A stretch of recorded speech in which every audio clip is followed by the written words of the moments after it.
अगर आप जाति के आधार पर नियम कानून बनाएंगे तो आप देश को पीछे ले जाएंगे, आप आगे नहीं ले जा सकते। लाखों घंटे इस पे खर्चिए गए सबको जोड़ने पे। हम सब हिंदू एक हैं, हम सब हिंदू हैं। एक पन्ने का नोटिफिकेशन आया, 1 साल की मेहनत को पानी में मिला चला गया। फर्जी दहेज के केस से परेशान होकर, फर्जी छेड़छाड़ के केस से परेशान हो, फर्जी SC ST केस से परेशान होकर प्रति वर्ष 2 लाख लोग आत्महत्या कर रहे हैं। मैं इसको जुडिशियल टेररिज्म कहता हूँ।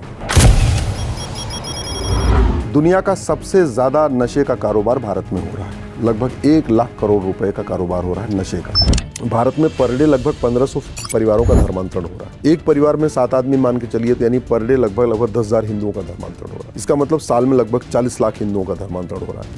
हमारे देश में जस्टिस विद इन आवर होता था। राजा विक्रमादित्य, रानी अहिल्याबाई होलकर, छत्रपति शिवाजी महाराज के यहाँ। जैसे ही आप उनके पहुंचेंगे दरबार में, घंटा बजाएंगे, अगला घंटा बजने के पहले आपको न्याय मिल जाएगा। Justice within hour. हमारे देश में लोग घुसपैठ करके आते हैं, आधार कार्ड बनाते हैं, नौकरी करते हैं, बच्चे पैदा करते हैं और कुछ जगह तो चुनाव भी लड़ जाते हैं। कैसे हो जाता है?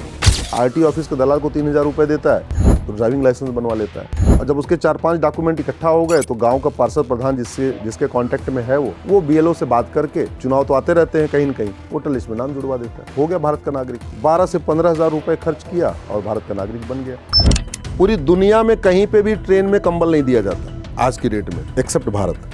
क्यों? क्योंकि चद्दर सस्ता पड़ता है तो चद्दर में कमीशन कम मिलता है। चद्दर की धुलाई भी सस्ती है तो धुलाई में भी कमीशन कम मिलता है। कंबल महंगा है तो खरीदने में भी कमीशन ज्यादा। अब कंबल देने के लिए क्या किया जाएगा? सबसे पहले टेम्परेचर को 16 डिग्री किया जाएगा जिससे आपको ठंड लगे, नहीं तो कंबल ओढ़ोगे क्यों आप? अगर आप सजा याफ्ता है तो चुनाव नहीं लड़ सकते 6 साल तक, लेकिन आप पार्टी बना के पार्टी अध्यक्ष बन के दूसरों चुनाव लड़ा सकते हैं।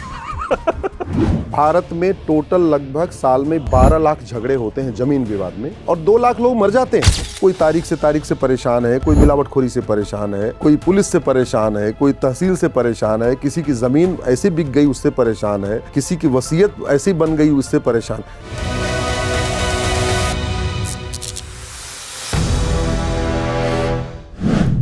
नमस्कार दोस्तों, लाइव हिंदुस्तान पॉडकास्ट में आज हमारे साथ एक ऐसे शख्स हैं जिन्होंने हमें ये दिखाया कि अगर वकालत और जनहित याचिकाओं का सही इस्तेमाल किया जाए तो वो समाज और व्यवस्था में वास्तविक बदलाव ला सकती है। आज देश भर में मतदाता सूचियों को लेकर जो SIR की प्रक्रिया चल रही है उस पर सबसे पहले मुखर आवाज शुरुआती तौर पर इन्होंने ही उठाई थी। ये मानते हैं कि चुनावी फायदे के लिए जनता को मुफ्त में चीजें बांटने की संस्कृति देश को दीमक की तरह खोखला कर रही है।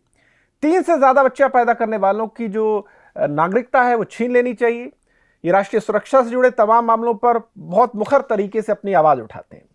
तो स्वागत कीजिए हर मामले पर बेबाकी से और राष्ट्र हित को ध्यान में रखकर उठाने वाले शख्स अश्विनी उपाध्याय जी का। धन्यवाद, बहुत बहुत धन्यवाद। अश्विनी जी, बहुत बहुत स्वागत है आपका।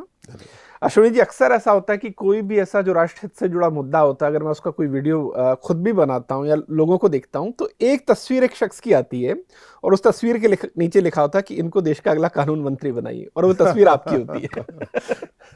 तो ऐसा क्या आपने जादू किया अपनी बातों से लोगों को, या यूं कहीं कि ऐसी आपने क्या अपने बातों या काम के जरिए एक छवि बनाई है कि लोगों का इतना भरोसा आप बना? नीरज जी, पहले तो धन्यवाद, आपको बधाई, आपके पूरे चैनल को बधाई, आपके सारे फॉलोअर्स को मैं धन्यवाद देता हूँ, आभार व्यक्त करता हूँ। मैं फर्स्ट जनरेशन लॉयर हूँ। हमारे पिताजी अध्यापक थे, हमारे पत्नी अध्यापिका है, हमारे घर में सब कोई और वकील था नहीं, मैं पहला था। और मैं भी इनफैक्ट पहले वकील नहीं, पहले मैं इंजीनियर था, बाद में मैंने चेंज किया अपना प्रोफेशन। जब मैं बहुत ध्यान से देखता हूँ तो मुझे भारत की कोई समस्या लाइलाज नहीं नज़र आती। मुझे भारत की कोई भी समस्या विश्वव्यापी नज़र नहीं आती। जो समस्याएं भारत में हैं वो चीन में नहीं है, जापान में नहीं है, सिंगापुर में नहीं है। जो समस्याएं भारत में हैं वो अमेरिका में नहीं है, रूस में नहीं है, कोरिया में नहीं है, दुनिया के कई देशों में नहीं है। हम हर चीज़ को लेकर कहते हैं भारत में कलयुग चल रहा है, कलयुग चल रहा है, लेकिन मैं आज पूरे दावे के साथ कह रहा हूँ कि सिंगापुर में आज भी सतयुग चल रहा है, जापान में आज भी सतयुग चल रहा है। यहाँ गद्दारी है, मक्कारी है, दुनिया भर की और समस्याएं हैं।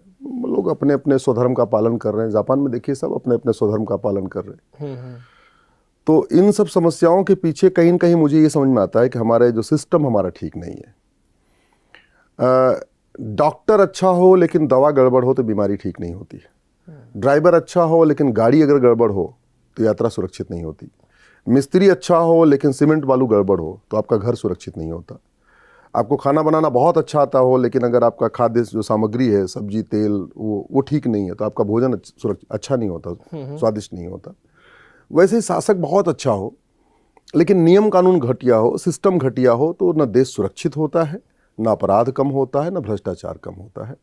हमारे देश में पिछले 75 साल से डॉक्टर बदल रहे हैं, लेकिन दवाई नहीं बदल रही है, और दवाई नहीं बदल रही है इसलिए बीमारी ठीक नहीं हो रही। और जो लोग, मैं हालांकि मैं मान के चलता हूं कि ऐसे लोग बहुत कम हैं, लेकिन फिर भी जो लोग नहीं जानते अश्विनी जी के काम के बारे में बता दें कि वो ऐसे तमाम मुद्दों पर अपनी आवाज़ उठाते हैं, इसके बारे में आम आदमी सोचता है यार इस पर कोई बात क्यों नहीं करता। ये जो ऐसे मामले हैं जो टीवी की चर्चाओं में या बहसों से बहुत दूर हैं, मसलन हम कहते हैं कि जनसंख्या विस्फोट है सबसे बड़ी समस्या है, उस पर अश्विनी जी बड़े मुखर होकर बोलते हैं। हमें देखते हैं कि जो नशा है वो देश को किस तरह से खोखला कर रहा है, उस पर अश्विनी जी अपनी आवाज़ रखते हैं। हम देखते हैं कि भ्रष्टाचार किसी भी क्षेत्र में है वो कैसे देश को खा रहा है, लेकिन जो भ्रष्टाचारी हैं उनको लेकर सजा के कठोर प्रावधान नहीं है। तो सारे मामले एक एक करके हम लाएंगे, जिसमें लव जिहाद का भी मामला जिस पर वो खुलकर बोलते हैं, कन्वर्जन के मामले पर भी बोलते हैं। मैं सारी बातें शुरू में इसलिए बता रहा हूं कि इन मामलों पर हम एक एक करके आएंगे। लेकिन अश्विनी जी, अभी जो मामला बड़ा गर्म है, जिस पर लोग बहुत बेचैन हैं, खासतौर युवा वर्ग, अभी यूजीसी की गाइडलाइंस आई थी, है ना, और उसमें हमने देखा कि किस तरह से एक तरह से ये कह दिया गया कि जो जनरल वर्ग का शख्स है, बच्चा है, अगर उसके मन में भी कुछ ऐसी बात उठती है SC ST या OBC को लेकर, तब भी ST या OBC वर्ग का छात्र है उसके खिलाफ शिकायत कर सकता है। और दूसरी लोगों को उसमें आपत्ति थी कि ऐसी अगर कोई झूठी शिकायत करता है तो उस झूठी शिकायत करने वाले के खिलाफ भी कोई एक्शन का प्रावधान नहीं है। इससे बहुत ज़्यादा बेचैनी, हालांकि अभी तो उस पर दोबारा से सरकार अपना पक्ष रखेगी, कुछ वक्त है हमारे पास, लेकिन मैं आपसे चाहूँगा कि आप इसे कैसे देखते हैं, आपकी टिप्पणी क्या, और कानूनी तौर पर आप उसमें क्या खामी या यूँ कहीं कि हल्कापन देखते हैं? नीरज जी, भारत संविधान से चलता है। संविधान का संधि विच्छेद करिए तो 2 शब्द हैं, संविधान। सम मतलब समान, सबके लिए समान विधान। हमारे संविधान निर्माता जाति, भाषा, क्षेत्र, पंथ, मजहब, इसके आधार पर नियम कानून की कल्पना ही नहीं कर रहे थे। हमारा संविधान साफ साफ कहता है जो कानून होगा वो जेंडर न्यूट्रल होगा, रिलीजन न्यूट्रल होगा, कास्ट न्यूट्रल होगा। वो मत पंथ के आधार पे, जाति के आधार पे कोई नियम कानून नहीं होगा। दुर्भाग्यवश इस देश में बनते आए हैं, दुनिया भर के और भी कानून बने हैं। तो पहली बात तो जब हम 21वीं सदी में हैं, हमारा एक टारगेट है कि हम चीन को पछाड़ना चाहते हैं, हम जापान को पछाड़ना चाहते हैं, हम सिंगापुर को पछाड़ना चाहते हैं। तो अगर आप चीन को पछाड़ना चाहते हैं तो आपको वो सारे नियम कानून भारत में लाना पड़ेगा जो चीन अपने यहाँ इम्प्लीमेंट कर चुका है। आप जापान को पछाड़ना चाहते हैं, अगर जापान में देख रहे हैं कि वहाँ जासूसी नहीं है, गद्दारी नहीं है, मक्कारी नहीं है, हरामखोरी नहीं है, वहाँ लोग सब अपने अपने स्वधर्म का पालन करते हैं, तो आपको जापान से कुछ चीज़ें सीखना पड़ेगा। हमारे संविधान निर्माताओं ने ये भारत का संविधान बनाने से पहले 10 देशों का संविधान पढ़ा और 10 देशों के संविधान की बेस्ट प्रैक्टिस को अडॉप्ट किया। दुर्भाग्यवश वो परंपरा संविधान बनने के बाद खत्म हो गई। ये मैं पूरे जिम्मेदारी के साथ कह रहा हूं। हमारे यहाँ पिछले 75 साल में जो भी नियम कानून बनता है वो AC के कमरे में बैठे बैठे बना दिया जाता है। कभी ये नहीं देखते कि जो हम कानून बना रहे हैं, जो नियम बना रहे हैं, उस पे इन 10 देशों में क्या चल रहा है।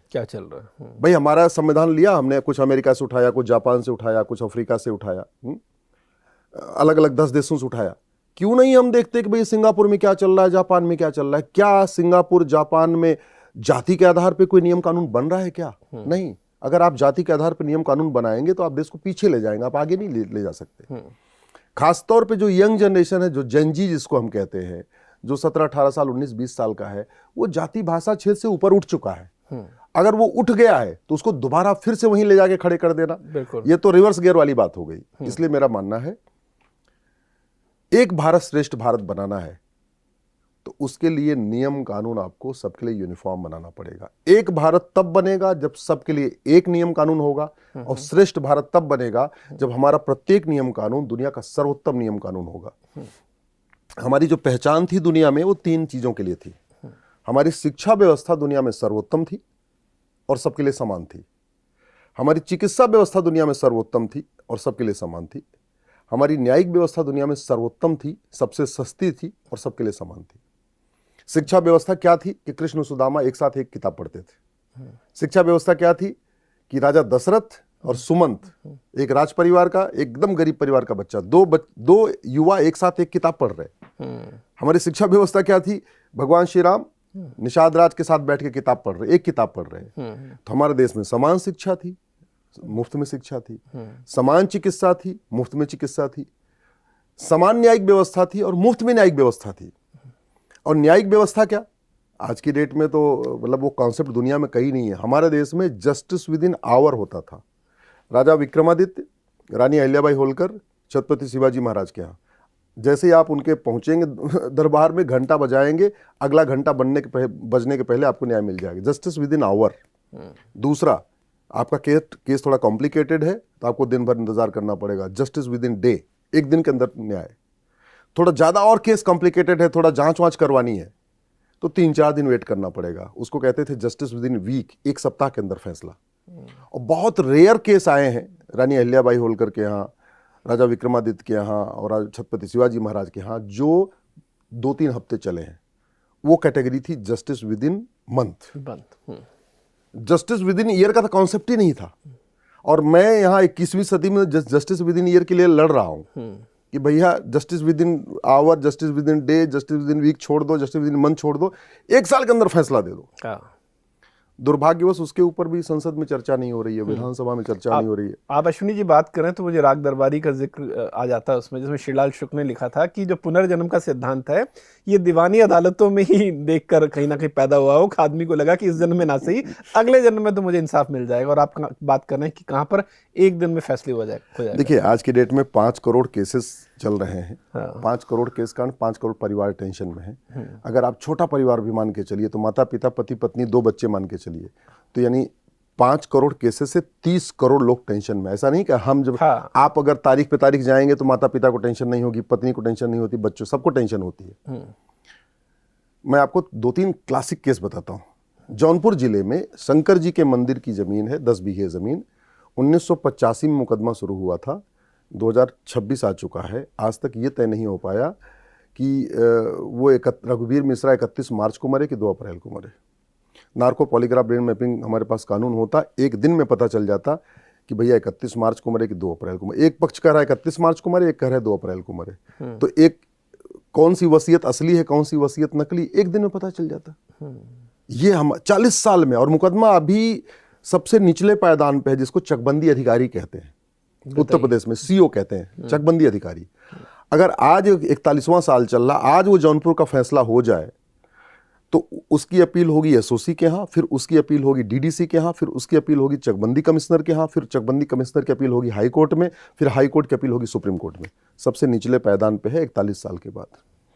मथुरा में विद्या देवी को बच्चे नहीं थे, उन्होंने अपनी जमीन अपनी बेटी को दे दिया। विद्या देवी मर गई 1975 में, कागजों में उनको 1995 में, यानी मरने के 20 साल के बाद कागजों में विद्या देवी को जिंदा कर दिया। और विद्या देवी की बेटी जो 2025 में मरी है, उसको 1995 में मार दिया कागजों में। और विद्या देवी की 15 बीघे जमीन वसीयत करा दी गई। मतलब विद्या देवी मर गई 1975 में और वसीयत करने आ रही है 1995 में। और वो बेटी जो 2025 में मरी है, उसको 1995 में मार दिया, 30 साल पहले। इससे शर्मनाक ये है कि वो बेटी जो 2025 में मरी है, वो 1995 से लेकर 2025 तक इस बात के लिए मुकदमा लड़ती रही कि मैं जिंदा हूं, और जिंदा वो सिद्ध नहीं कर पाई, मुकदमा खत्म नहीं हुआ। हाँ, जब वो मर गई है, मामला अखबारों में छपा है, तब जाके एफआईआर हुआ है।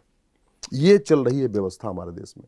कर्नल अनिल कबोत्रा पंचकुला में रहते हैं, मेरे पास आते रहते हैं केस के लिए, जिन्होंने 1971 में पाकिस्तान खिलाफ युद्ध लड़ा था।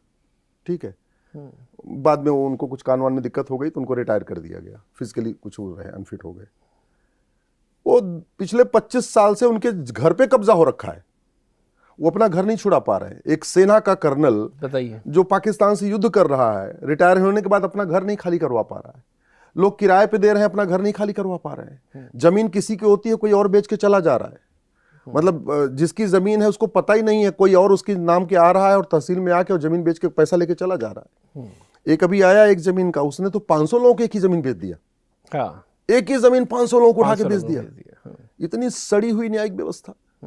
दुनिया में हमारा नाम क्या था? यही तो था। दुनिया की सबसे पहली यूनिवर्सिटी हमारी तक्षशिला यूनिवर्सिटी, नालंदा यूनिवर्सिटी। दुनिया के सबसे बड़े बड़े वैद्य हमारे पास, सबसे बड़े डॉक्टर हमारे पास, चरक, सुश्रुत, माधवकर, सारंगधर, भाव प्रकाश जैसे, पतंजलि, महर्षि पतंजलि। तो उन जिन 3 क्षेत्रों में हम सबसे आगे थे, उन 3 क्षेत्रों में हम नीचे जाके खड़े हो गए। ये हमारी तकलीफ है और इसीलिए मैं इन्हीं विषयों पे पीएल करता रहता हूँ। बिल्कुल बिल्कुल। और ये देख के थोड़ा ये कह सकते हैं, थोड़ी टीस भी उठती है कि अगर एक सुप्रीम कोर्ट का वरिष्ठ अधिवक्ता, उनकी आवाज़ में अगर ये बेबसी और बेचैनी है कि देश की न्यायिक व्यवस्था इतनी सड़ी हुई है, तो मैं उन लोगों के बारे में सोच सकता हूँ जिनके पास ना तो ताकत है ना जानकारी है, और जो सालों से ये यूं कहें कि यातना झेल रहे हैं 40 साल अगर अदालतों में, तो उनका क्या हश्र होता होगा। एक एक करके अश्विनी जी आएंगे, चूंकि आप राष्ट्रहित के मामलों पर लगातार लिखते रहे हैं, बोलते रहे हैं, और अदालतों के जरिए भी। मैं 2 और एग्जाम्पल दे देता हूँ, फिर आप आगे बढ़े। हाँ। नंबी नारायण, हाँ। एक वैज्ञानिक, इसरो का वैज्ञानिक, वो क्रायोजिक इंजन बना रहा है, किसी शक्ति के इशारे पे उसको फर्जी केस में फंसा दिया गया। वो बेचारे मुकदमा लड़ रहे हैं, नहीं तो हमारे पास इंजन पहले डेवलप हो चुका होता। एक विष्णु तिवारी, फर्जी केस में, फर्जी बलात्कार का केस, फर्जी SC/ST का केस, 20 साल जेल में, माता पिता मर गए, शादी हुई नहीं। आज की डेट में जेल से बाहर आया तो वो ऑलरेडी प्रौढ़ अवस्था में आ चुका है, अब उसकी शादी नहीं हो पा रही, उसका घर कौन बसाएगा, कौन जिम्मेदार है इसके लिए। दुर्भाग्य देखिए, इन विषयों पे न संसद में चर्चा हो रही है, न विधानसभा में चर्चा हो रही है। भारत में तारीख से परेशान हो के, फर्जी केस से परेशान हो के प्रतिवर्ष 2 लोग आत्महत्या कर रहे हैं, 2 लाख लोग आत्महत्या कर रहे हैं। 2 लाख लोग। यस। फर्जी दहेज के केस से परेशान होके, फर्जी छेड़छाड़ के केस से परेशान होके, फर्जी बलात्कार के केस से परेशान होके, फर्जी SC/ST केस से परेशान होके प्रतिवर्ष 2 लाख लोग आत्महत्या कर रहे हैं। मैं इसको जुडिशियल टेररिज्म कहता हूं। ये अब अगर हमारी व्यवस्था अच्छी होती तो वो 2 लाख लोग जिनकी अकाल मौत हो रही वो बच जाते, तो वो 2 लाख परिवार बच जाते, नहीं तो परिवार बर्बाद हो रहे हैं। लोग जो है घिस जा रहे हैं पूरी तरीके से, मतलब सारा काम धाम छोड़ के केवल और केवल गरीब अपराधी बन रहा है। गरीब कैसे अपराधी बन रहा है आप सोचिए जरा। एक दबंग है, उसने गरीब की जगह पे कब्जा कर लिया और ऊपर से उसको धमकी भी दे रहा है, तुम जा कोर्ट चले जाओ। वो कोर्ट थाने जाता है तो कुछ होता ही नहीं। अच्छा, एक और भी सिस्टम आप देखिए, आपका 100 रुपए चोरी हो जाए, आप FIR लिखवाओ, आपका FIR लिखा जाएगा। लेकिन आपके 100 बीघे जमीन पे कोई कब्जा कर ले, आप थाने जाओ तो FIR नहीं लिखा जाएगा। आपकी एक गाय चोरी हो जाए, आप थाने जाओ, FIR हो जाएगा। आपकी पूरी गौशाला पे कोई कब्जा कर ले, आप थाने जाओ, FIR नहीं होगा, बोले नहीं तो सिविल मैटर है। Civil matter. और साल में 2 लाख लोग जमीन विवाद में मरते हैं। भारत में टोटल लगभग साल में 12 लाख झगड़े होते हैं जमीन विवाद में, जिसमें 10 लाख लोगों का हाथ पैर टूटता है, सर फूटता है, नहीं आपस में लाठी डंडा लेके खड़े हो गए, और 2 लाख लोग मर जाते हैं जमीन विवाद में। मतलब जब तक जमीन पे मामला चल रहा था तब तक वो सिविल डिस्प्यूट था, पुलिस कहीं आएगी नहीं। लेकिन जैसे लाठी उठी और सर फूटा किसी का, फिर मामला हो गया क्रिमिनल केस, फिर पुलिस, फिर FIR हो जाएगी। अब हो क्या रहा है, कोई दबंग है किसी जमीन पे जाके कब्जा कर ले रहा है, उसको पता है FIR तो लिखा नहीं जाएगा, वो बेचारा गरीब बर्दाश्त करता। मैं एकदम ये कोई कहानी नहीं बता रहा हूं, मैं जानी पहचानी की बात और यहीं इटावा और मैनपुरी की बात बता रहा हूं। वो गरीब आदमी बर्दाश्त कर रहा है, 1 साल बर्दाश्त किया, 2 साल बर्दाश्त किया, कोर्ट में उसको तारीख पे तारीख मिल रही है, जमीन उसके कब्जा हो रखा है, कोई उसको न्याय तो मिल नहीं रहा है। 3 बीघे जमीन थी वो भी कब्जा हो गई, तो करे क्या, वो परेशान। एक दिन ट्रैक्टर आता है चलने के लिए, जुताई करने के लिए, अपने दोनों बेटों को लेकर लाठी लेके पहुंचता है।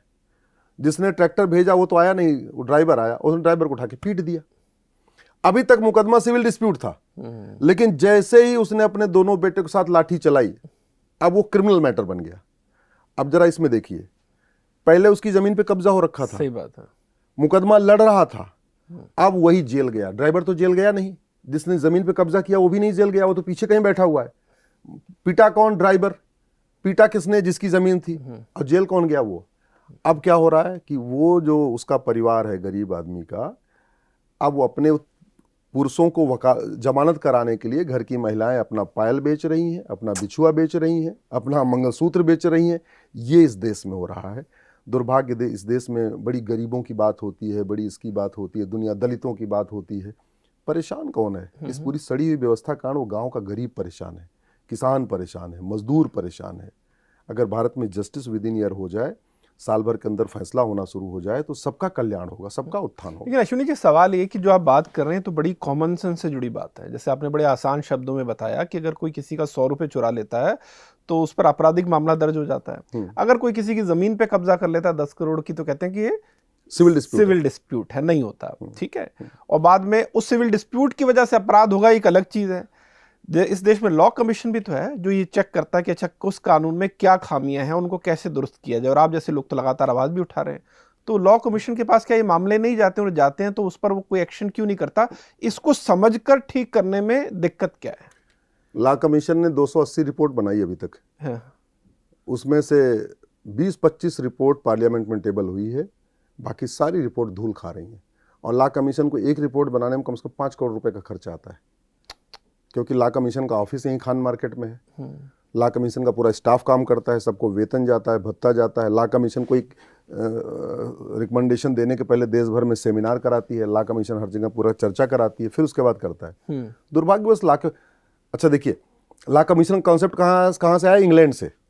पहली बार लॉ कमीशन के चेयरमैन मैकाले को बनाया गया था भारत में, जब पहली बार बना था लॉ कमीशन। तो जिस इंग्लैंड से हमने लॉ कमीशन को अडॉप्ट किया, उस इंग्लैंड में नियम यह है कि लॉ कमीशन अगर कोई रिपोर्ट देगा तो 3 महीने के अंदर सरकार उसको पार्लियामेंट में टेबल कर देगी। पार्लियामेंट उसको एक्सेप्ट करे रिजेक्ट करे वो अलग बात है, लेकिन ये सरकार की ड्यूटी है कि उस लॉ कमीशन की रिपोर्ट को पार्लियामेंट में टेबल कर देना। हमारे देश में ऐसा कोई कॉन्सेप्ट ही नहीं है। लॉ कमीशन रिपोर्ट के ऊपर रिपोर्ट बनाया जा रहा है, रिपोर्ट के ऊपर रिपोर्ट बनाया जा रहा है, कभी पार्लियामेंट में टेबल नहीं होती। अच्छा, लॉ कमीशन तो छोटी चीज है, मैं तो उससे बड़ी चीज आपको बता रहा हूं। दुनिया का सबसे बेहतरीन जुडिशियल कमीशन भारत में बना 1999 में, जिसको कहते हैं वेंकटचलैया कमीशन। ठीक है, वेंकटचलैया कमीशन दुनिया के सबसे बेहतरीन कैसे है? 4 तो उसमें जज थे, justice Venkatachaliah, justice Sarkaria, justice पुनैया, justice जीवन रेड्डी। 2 अटॉर्नी जनरल, के परासरन साहब, सॉलिसोराब जी। 2 member of parliament, P A Sangma साहब, सुमित्रा जी। मीडिया की जगत से उस समय CR ईरानी साहब हुआ करते थे, स्टेट्समैन के संपादक, वो उसके मेंबर थे। सुभाष कश्यप, लोकसभा के सेक्रेटरी जनरल, वो उसके मेंबर। एक बेहतरीन 11 सदस्यों वाला जुडिशियल कमीशन बनाया गया, अटल जी ने बनाया। उसने 1999 से लेकर 2002 तक पूरे देश भर में सेमिनार कराए, कॉन्क्लेव कराए और 250 सुझाव दिए। 250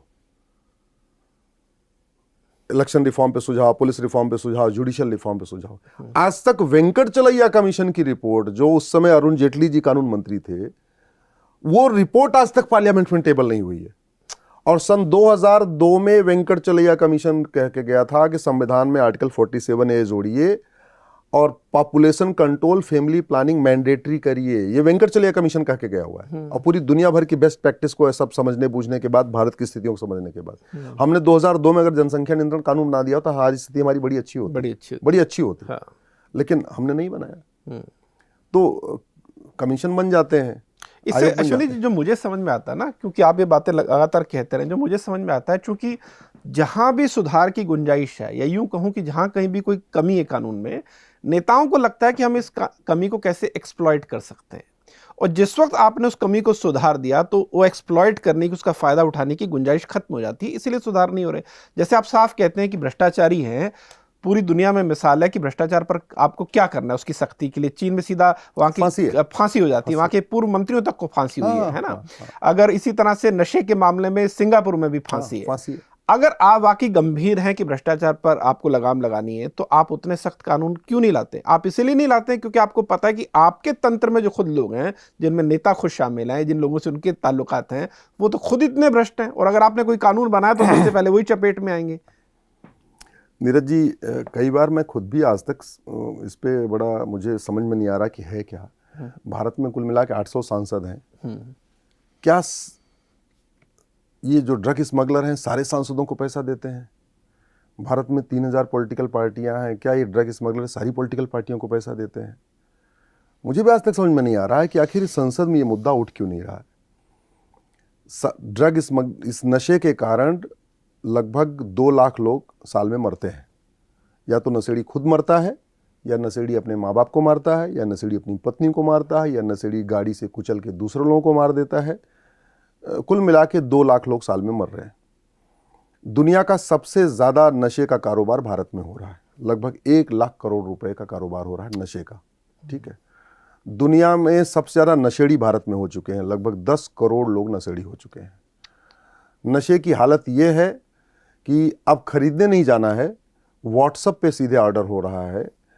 ऐप बने हुए हैं, मोबाइल ऐप बने हुए हैं, और वो मोबाइल ऐप जो है वो ऐसे हैं जैसे आपके बाकी नहीं खान पान की डिलीवरी, ये जो पिज्ज़ा और ये सप्लाई करने वाले थे, और ड्रग के बाकायदा कोड है कि इस नशे का पिज्ज़ा है, इस नशे का समोसा है, इस नशे का ये है, इस नशे का ये है, ऐसे ड्रग के खान कोड है। ऑर्डर होगा पिज्ज़ा तो पिज्ज़ा तो आएगा, साथ में वो पुड़िया और साथ में आ जाएगी, गांजा की पुड़िया और आ जाएगी।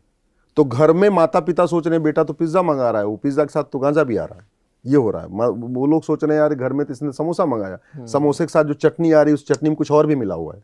ये चल रहा है भारत के अंदर। इसके बावजूद हमें समझ में नहीं आ रहा है कि हम सिंगापुर से सीख क्यों नहीं रहे। सिंगापुर में एक व्यक्ति के पास 900 ग्राम गांजा मिला, उठा के फांसी दे दिया। सिंगापुर में तो आजीवन कारावास भी नहीं है नशे के ऊपर, केवल और केवल फांसी है। हम और अच्छा, सिंगापुर के संविधान में ड्रग के ऊपर कुछ नहीं लिखा हुआ है।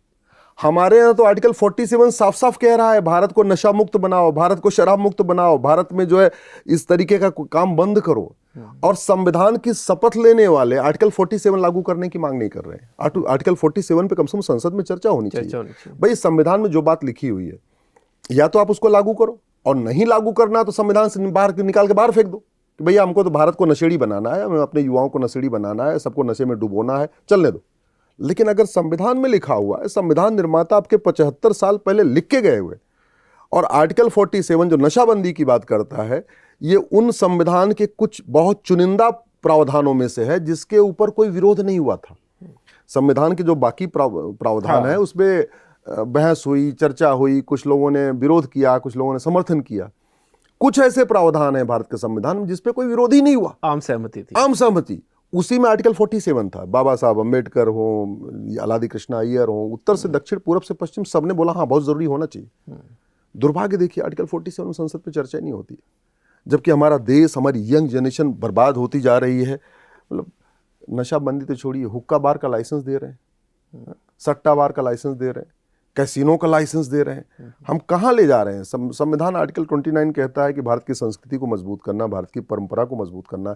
हमारी संस्कृति, हमारी परंपरा, हमारा देश ये सट्टा बार, बियर बार, कैसीनो बार, हुक्का बार, डांस बार के लिए थोड़ी फेमस था। हाँ। हमारा देश। अब नशे की बात करें अश्विनी जी, तो मुझे पंजाब का उदाहरण याद आ रहा है, जहां पर एक वरिष्ठ पुलिस अधिकारी जिनको रोका इसलिए गया था, उनकी पोस्टिंग हुई थी कि वहां जा नशा रोकेंगे। बाद में पता चला कि वो तो खुद उन्होंने इससे बहुत पैसा बना लिया। क्या था वो मामला? DIG थे वो भुल्लर, और वो नशा कंट्रोल करने के लिए उनको ड्यूटी लगाई, और बाद में वो खुद ही शामिल हो गए, खुद ही पार्टनर हो गए, उनको वहां पे कमीशन आने लग गया। और क्या गजब की प्रॉपर्टी बनाई, कितना 71 तो उन्होंने प्लाट वाट खरीद लिए, फ्लैट खरीद लिए, सब दुनिया भर का करोड़ों की प्रॉपर्टी। और क्यों? सवाल ये है क्योंकि यहाँ आदमी को भ्रष्टाचार करने में, काला धन लेने में, काला धन इकट्ठा करने में, आय से अधिक संपत्ति बनाने में खौफ नहीं है।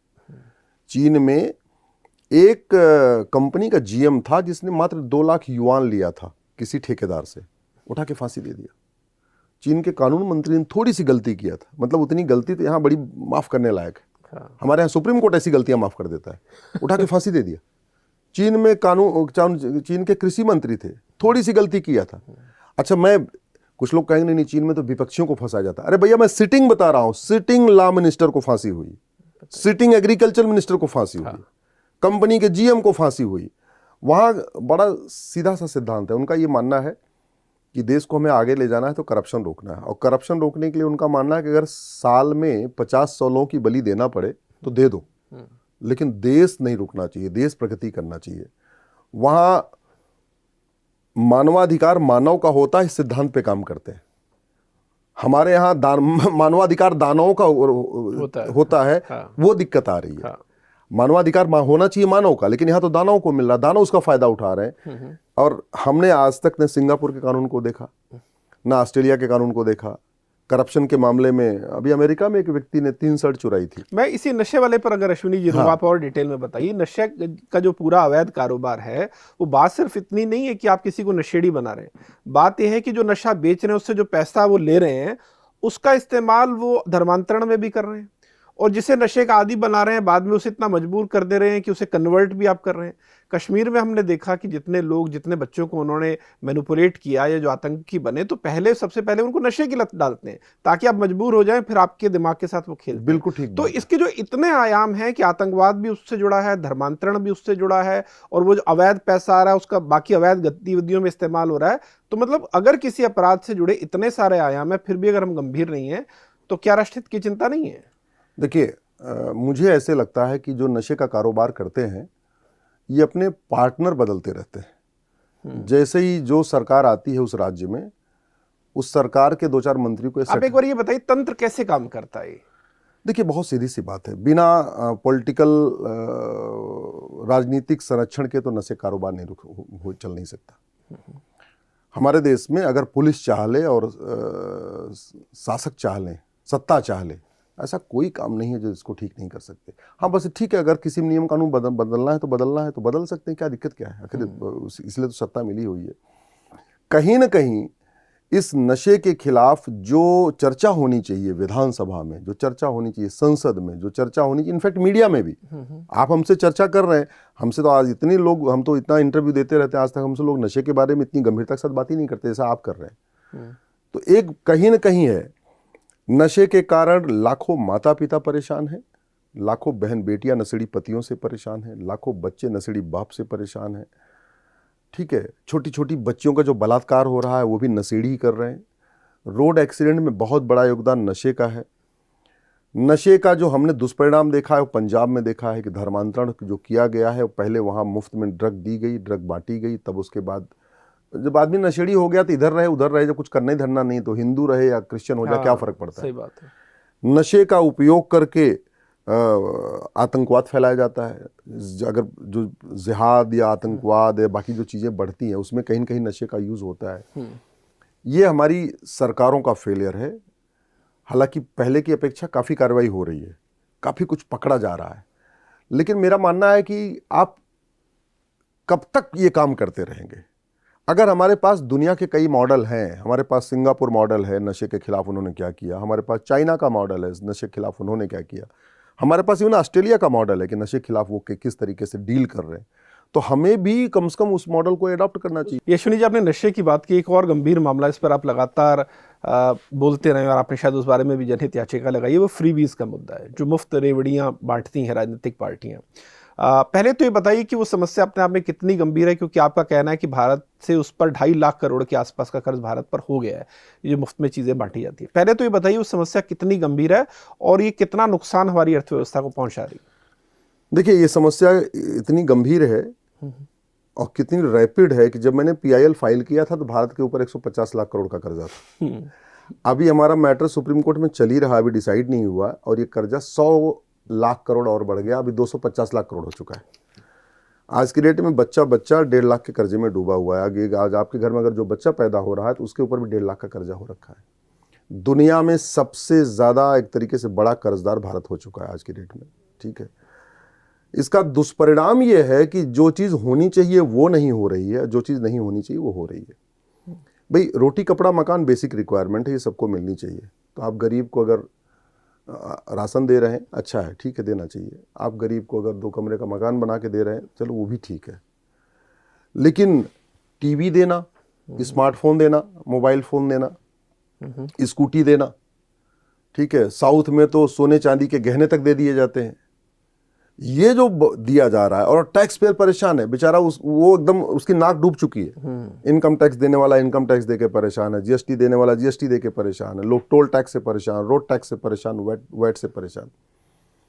हमने कभी इसको ठीक से एनालाइज नहीं किया। जो भारत सोने की चिड़िया होता था, आज की डेट में कर्ज की रानी बन चुका है वो। ठीक है, 250 लाख करोड़ का कर्जा, ये कम नहीं है, बहुत बड़ा कर्जा है।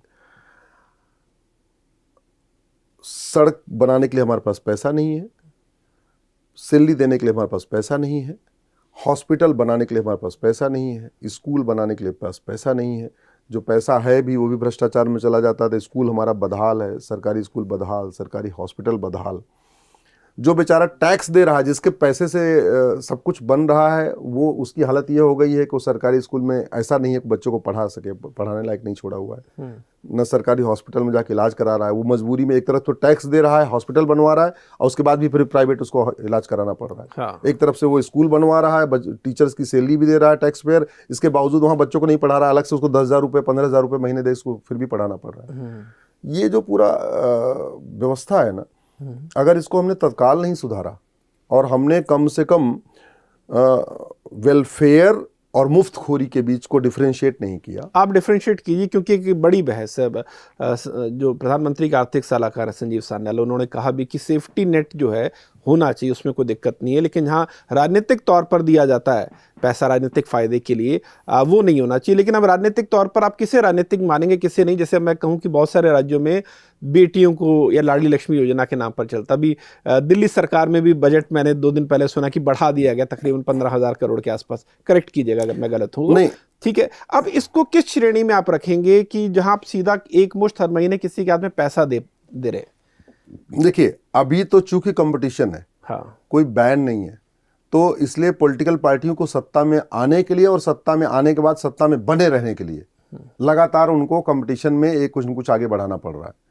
भाई, उत्तर प्रदेश जैसा राज्य आज की डेट में 7 लाख करोड़ के कर्जे में है, ठीक है, पंजाब 3 लाख करोड़ का कर्जा है, ऐसे ऐसे छोटे, केरल भी 3 लाख करोड़ के कर्जे में डूबा हुआ है, बंगाल की हालत और बुरी है। हमने जो इसमें सजेस्ट किया है सुप्रीम कोर्ट के अंदर, हमने कहा है कि कमेटी बना दीजिए, उसमें फाइनेंस कमीशन के चेयरमैन को ले लीजिए, नीति आयोग के चेयरमैन को ले लीजिए, और भी जो एक्सपर्ट हैं उनको ले लीजिए, शेयर मार्केट के लोग, ये जो अपने जो बाकी और भी स्टॉक एक्सचेंज है वगैरह वहाँ के लोगों को ले लीजिए, कुछ जर्नलिस्ट को ले लीजिए, एक मल्टी डायमेंशनल 9 आदमी की, 10 आदमी की, 11 आदमी की कमेटी बना दीजिए और इसको डिफाइन करिए। मेरा ये व्यक्तिगत मानना है कि रोटी कपड़ा मकान ये मूलभूत आवश्यकता है। भारत का संविधान भी कहता है सबको रोटी कपड़ा मकान मिलना चाहिए, तो ये उसके लिए आप पैसा खर्च करिए। शिक्षा मूलभूत आवश्यकता है, शिक्षा देने के लिए स्कूल बनाइए, कोई दिक्कत नहीं। स्कूल में आप लगता गरीब है तो उसके बच्चे की फीस माफ कर दीजिए, ये भी समझ में आता है। गरीब है तो ठीक है, बच्चे को ड्रेस दे दीजिए, ये भी समझ में आता है। लेकिन हर महीने अगर आप पैसा देंगे तो फिर देश नहीं चल पाएगा, और वही हो रहा है। लोग कंपटीशन में दे तो रहे हैं, कोई सरकार 2 लाख दे रही, 2,000 रुपये महीने दे रही, कोई सरकार 3,000 रुपये दे रही, सब दे रहे हैं एक दूसरे से, लेकिन उसके जो परिणाम अभी दिखना शुरू हो चुका है, और 10 साल के बाद ऐसा दिखेगा कि फिर आप संभालने लायक नहीं रहे। फिर आप वेनेजुएला की स्थिति, आपकी स्थिति वेनेजुएला जैसी हो जाएगी, आपकी स्थिति लंका जैसी हो जाएगी, आपकी स्थिति पाकिस्तान जैसी हो जाएगी, पूरी तरीके से कोलैप्स हो जाएगा, हाहाकार मच जाएगा। मैं उस हाहाकार को बचाने के लिए, रोकने के लिए सुप्रीम कोर्ट में प्रयास कर रहा हूं।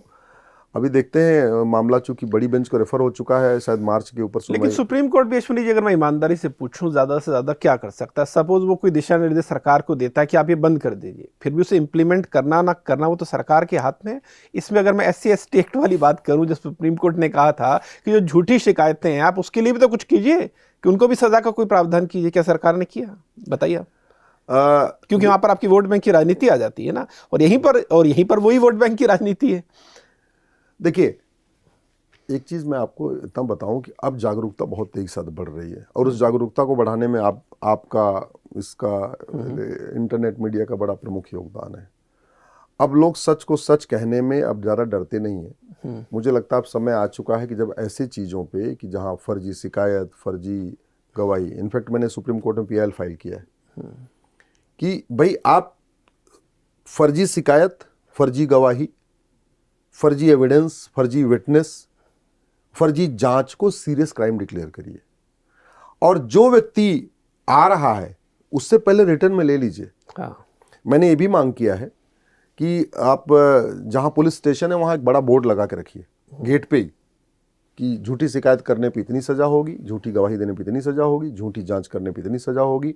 व्यक्ति पुलिस स्टेशन के अंदर घुसने के पहले एक बार पढ़ ले, मन अपना तैयार कर ले कि यार मैं जो गवाही देने जा रहा हूं इसका दुष्परिणाम भी हमें झेलना पड़ सकता है।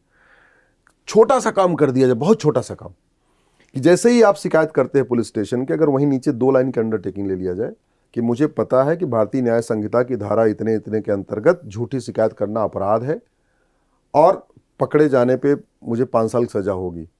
अगर वो शिकायत लिख के लाया भी होगा घर से ना, वो अंडरटेकिंग देते हुए भाग जाएगा, वहां से वापस हो जाएगा। अगर गवाही के पहले जज साहब जो गवाह आ रहा है उसको बता दें कि देख भैया तू गवाही देने से पहले इतना समझ लेना कि झूठी गवाही पे 10 साल सजा होगी, वो गवाही नहीं देगा। ऑस्ट्रेलिया और अमेरिका में झूठी शिकायत, झूठी जांच, झूठी गवाही बहुत सीरियस क्राइम है। वहाँ नतीजा ये है कि बाहरी तो छोड़िए, भाई भाई के लिए झूठी गवाही नहीं करता, पत्नी पति के लिए झूठी गवाही नहीं करती, पिता अपने पुत्र के लिए झूठी गवाही नहीं करता। इंग्लैंड में जहाँ से हमने नियम कानूनों को शुरू किया और आज भी कंटिन्यू किया हुआ है, अल्टीमेटली हमने ब्रिटिश कानूनों को अडॉप्ट किया। वहाँ ये नियम है कि हारी हुई पार्टी जीती हुई पार्टी के वकील की फीस देगी। अगर हमारे आपके बीच में मुकदमा चला तो जो पार्टी हारेगी वो जीती हुई पार्टी के वकील की फीस देगी। ये उसके लिए पनिशमेंट है कि तूने टॉर्चर किया है और इसलिए वकील की फीस तुम्हें देना पड़ेगा। यानी हारी हुई पार्टी दोनों वकीलों को फीस देगी, अपने वकील को भी फीस देगी, सामने वाले वकील को भी फीस देगी। ये सब इसलिए किया गया जिससे झूठी शिकायत कम हो, झूठी जांच कम हो, झूठी गवाही कम हो। हमारे देश में पता नहीं क्यों अपने आस पड़ोस से चीज़ों को हमें देखने की आदत नहीं है। हम पूरी दुनिया के एयरपोर्ट की नकल करते हैं, हाईवे की नकल करते हैं, ठीक है, एक्सप्रेसवे की नकल करते हैं, मिसाइलों की नकल करते हैं। अच्छा उनके पास वो मिसाइल है, हमारे पास भी ऐसी मिसाइल होनी चाहिए। लेकिन जो मूलभूत आवश्यकता है शायद हम उसकी नकल नहीं करते और इसीलिए यहाँ अराजकता फैली हुई है, इतना अपराध है, इतना तारीख पे तारीख है, इतना भ्रष्टाचार है।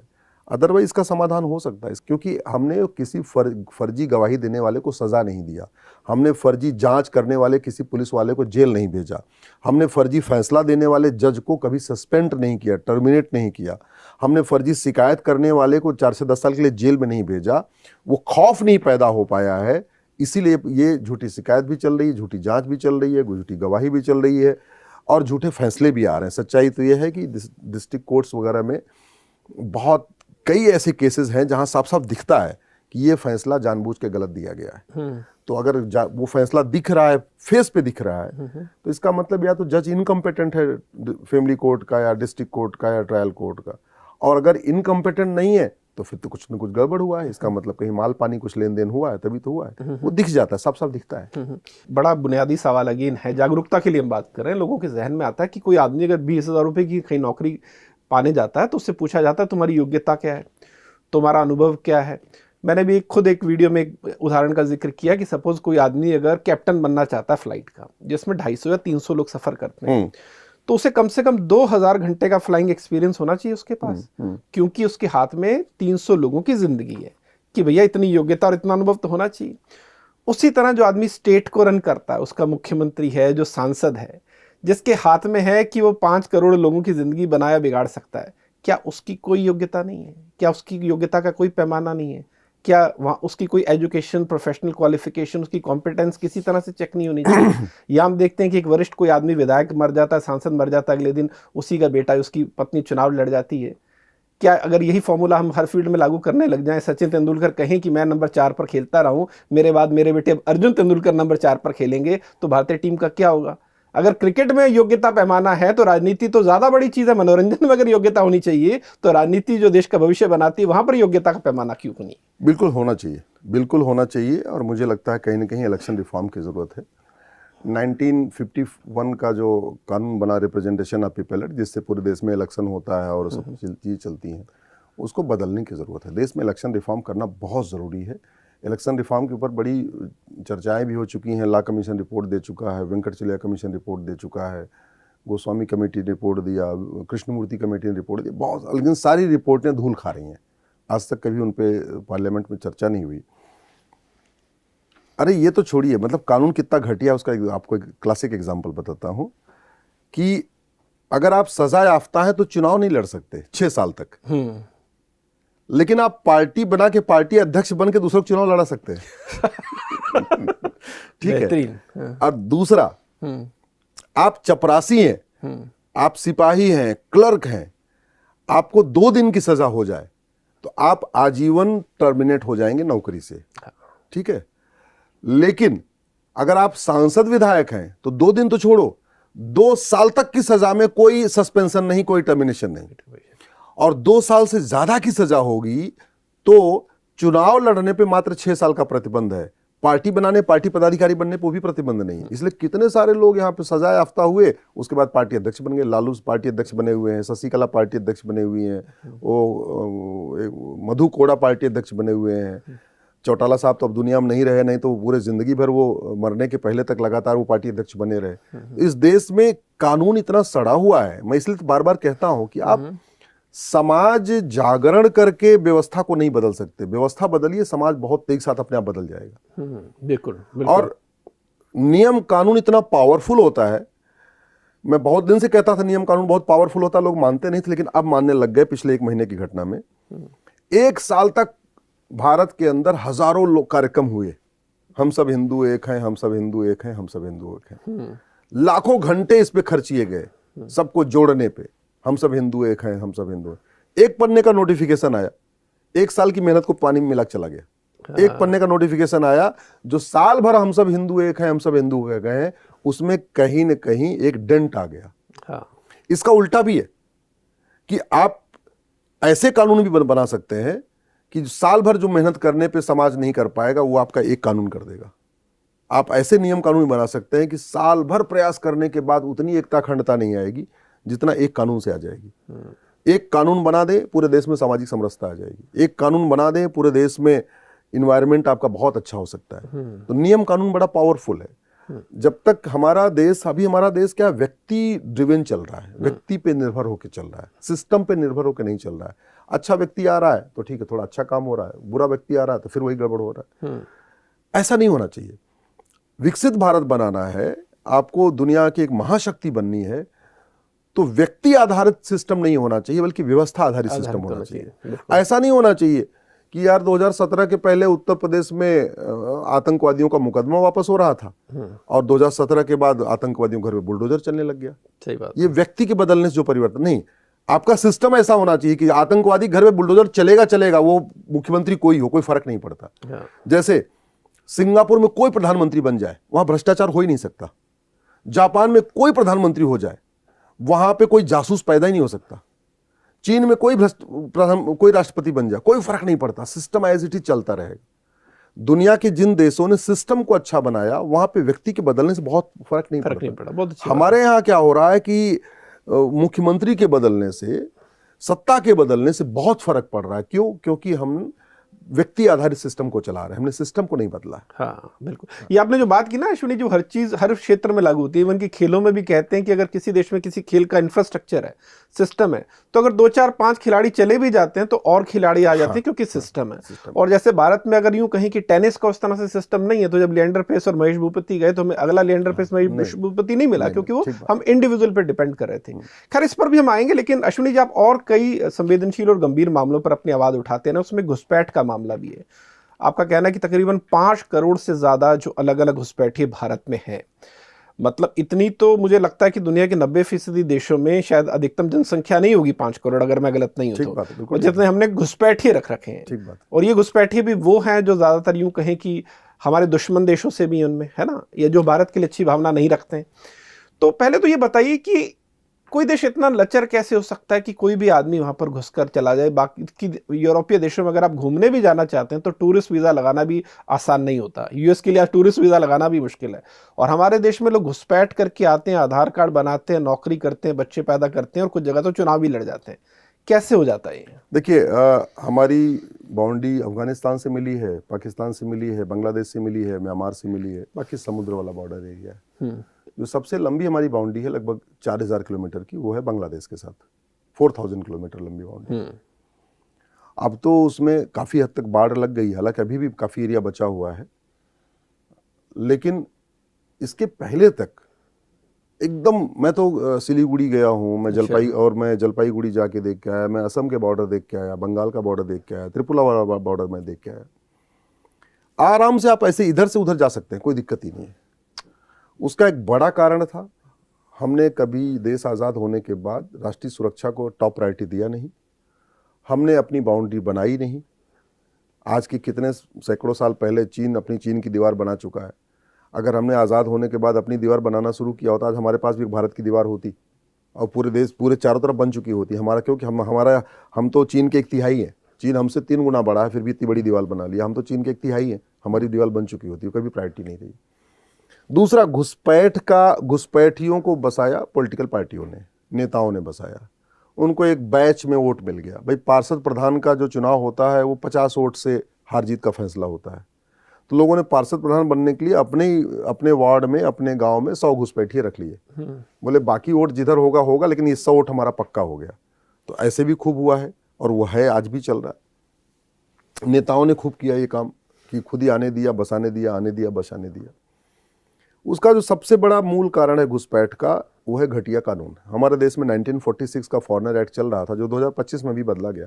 हालांकि जो 2025 वाला भी है वो भी एट पार नहीं है, वो भी चीन, जापान, सिंगापुर, अमेरिका के एकदम बराबर में नहीं है। अभी वो कानून कमजोर है। लेकिन वो 2025 के पहले तो 1946 वाला चल रहा था। अंग्रेजों ने कोई कानून ऐसा बनाया नहीं था कि देश में, नाम था उसका फॉरेनर एक्ट, लेकिन वो रोकने के लिए तो बना ही नहीं था, तो लोग बेधड़क आ रहे थे।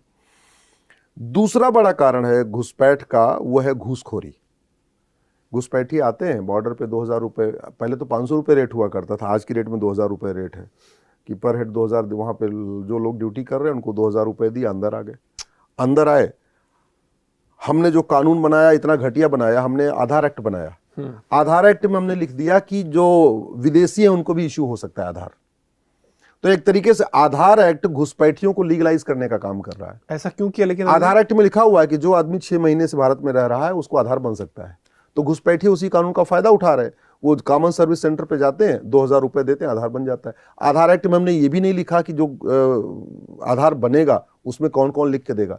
तो क्या हुआ कि जिस गांव में गए, जिस मोहल्ले में गए, वहां के पार्षद को मिलाया, पार्षद को 2-4 हज़ार रुपये पकड़ाया, वो अपने लेटर हेड पे लिख के दे देता है कि हाँ जी ये 6 महीने से हमारे मोहल्ले में रह रहा है, हमारे गाँव में रह रहा है, उसका आधार बन गया।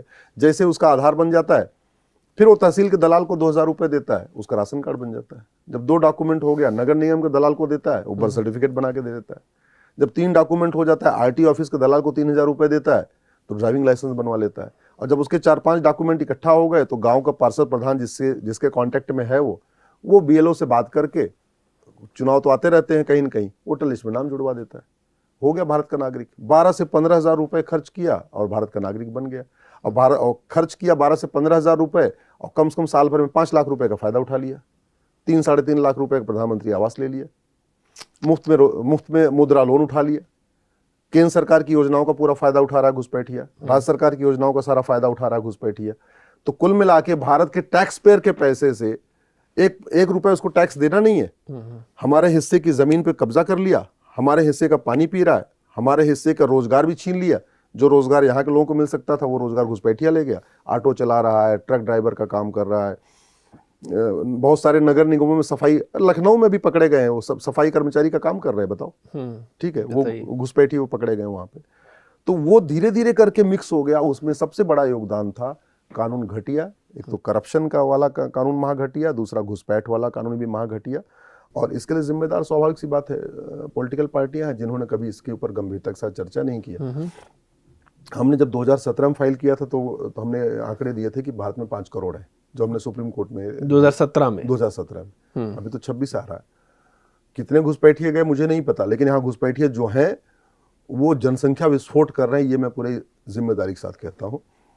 आप यहीं दिल्ली में चलो, रंगपुरी पहाड़ी के पास रहते हैं, यहाँ मजनू की टीला के पास रहते हैं, ओखला में जो खादर है, जो यमुना जी के किनारे किनारे वाला बेल्ट, वहां देख के आइए आप। दिल्ली में जितना भी कूड़ा उठाने वाला काम है, सुबह आते हैं जो कूड़ा उठाने वाला सारा काम वो कर रहे हैं, रिक्शा चलाने का काम वो कर रहे हैं। चूंकि और आप किसी को पकड़ोगे तो कहाँ के रहने वाले, बोले बंगाल के, या बंगाल के, बिल्कुल। सारा उनके पास आधार वहीं का मिल रहा है। और आधार हमने कानूनन दे दिया कि भाई आधार बन सकता है तो बन सकता है।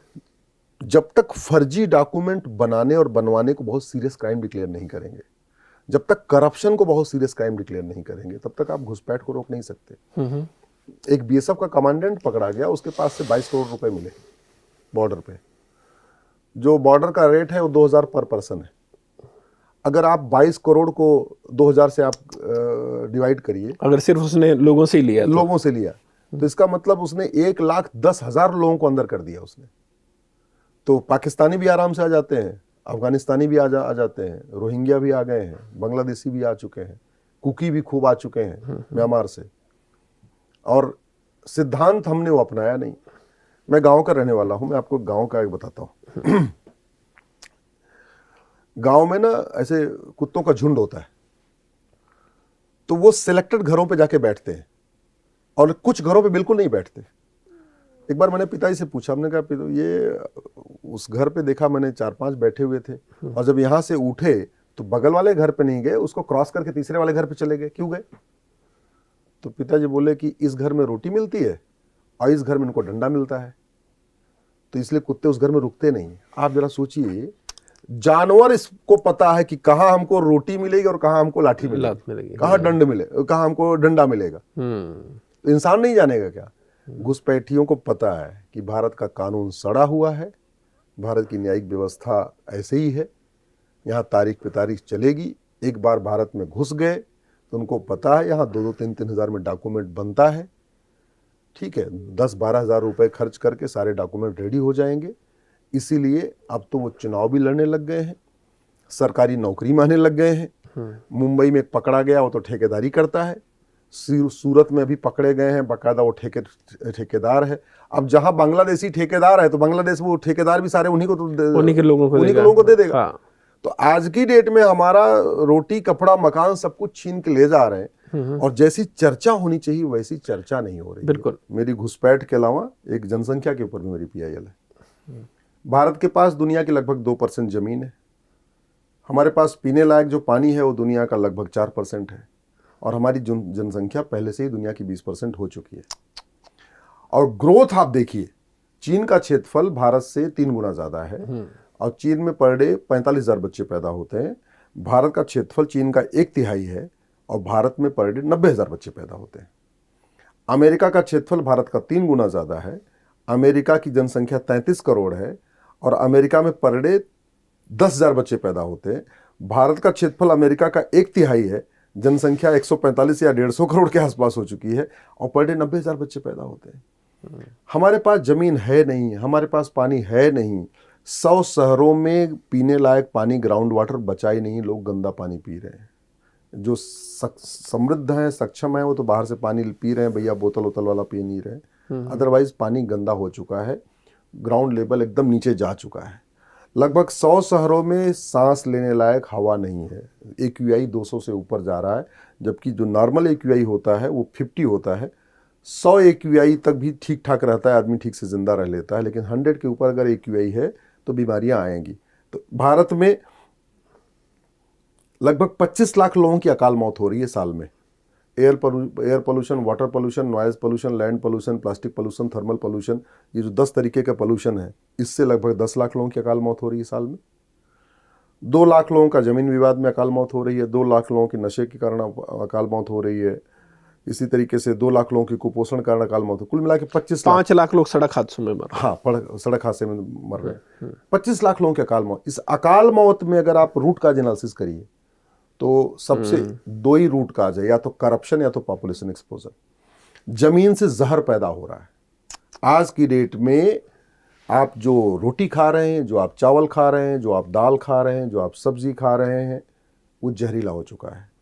आप जो गाय का दूध पी रहे हैं वो जहरीला हो चुका है, क्योंकि गाय को जो घास आ रही है वो जहरीली है। ठीक है, हमारा फल जहरीला हो चुका, हमारी सब्जी जहरीली हो चुकी है। हम दिल्ली NCR के लोगों की 12 साल उम्र कम हो चुकी है। 80 के ऊपर दिल्ली NCR में कोई आगे जा नहीं रहा है, बहुत रेयर लोग 85 तक पहुंच रहे हैं। नहीं तो ये भी एक रिसर्च आया था कि 12 साल हम लोगों की उम्र कम हो चुकी है। इसके बावजूद न घुसपैठ नियंत्रण के ऊपर गंभीरता के साथ चर्चा हो रही है, न जनसंख्या नियंत्रण के ऊपर गंभीरता के साथ चर्चा हो रही है। तो हम तो खुद ही लगभग 150 करोड़, 145-46 करोड़ हो चुके हैं। आपने मिलावट की सुनी जी बात की, हाँ। चूंकि अभी इसीलिए मेरे जहन में सवाल आ रहा है, जो लोग मिलावट कर रहे हैं, नकली दवाइयां बना रहे हैं, एडल्ट्रेशन हर चीज में है, उसे लेकर भी क्या कोई सख्त कानून है? मैंने नहीं सुना कि किसी ने कोई नकली दवा की फैक्ट्री बना देना मतलब किसी की जान लेना, या तो सीधा सजाए मौत होनी चाहिए। क्या है हमारा कानून? नहीं, नकली दवा में भी कोई बुखार की नकली दवा हो, समझ में आती है। कैंसर की भी नकली, कैंसर की नकली दवा, हार्ट की नकली दवा, किडनी की नकली दवा। मतलब ऐसे सोचो, जो आदमी खुद ही मरने वाला है उसकी दवा खुद ही नकली है, तो क्या होगा? और वो दवा भी वो है जो वैसे 100 रुपए की है, लेकिन उसे 6,000 रुपए की बिक रही है। तो फिर वही आ गया कानून। अगर हमने कठोर कानून बनाया होता तो हमारा जनसंख्या नियंत्रण हो गया होता।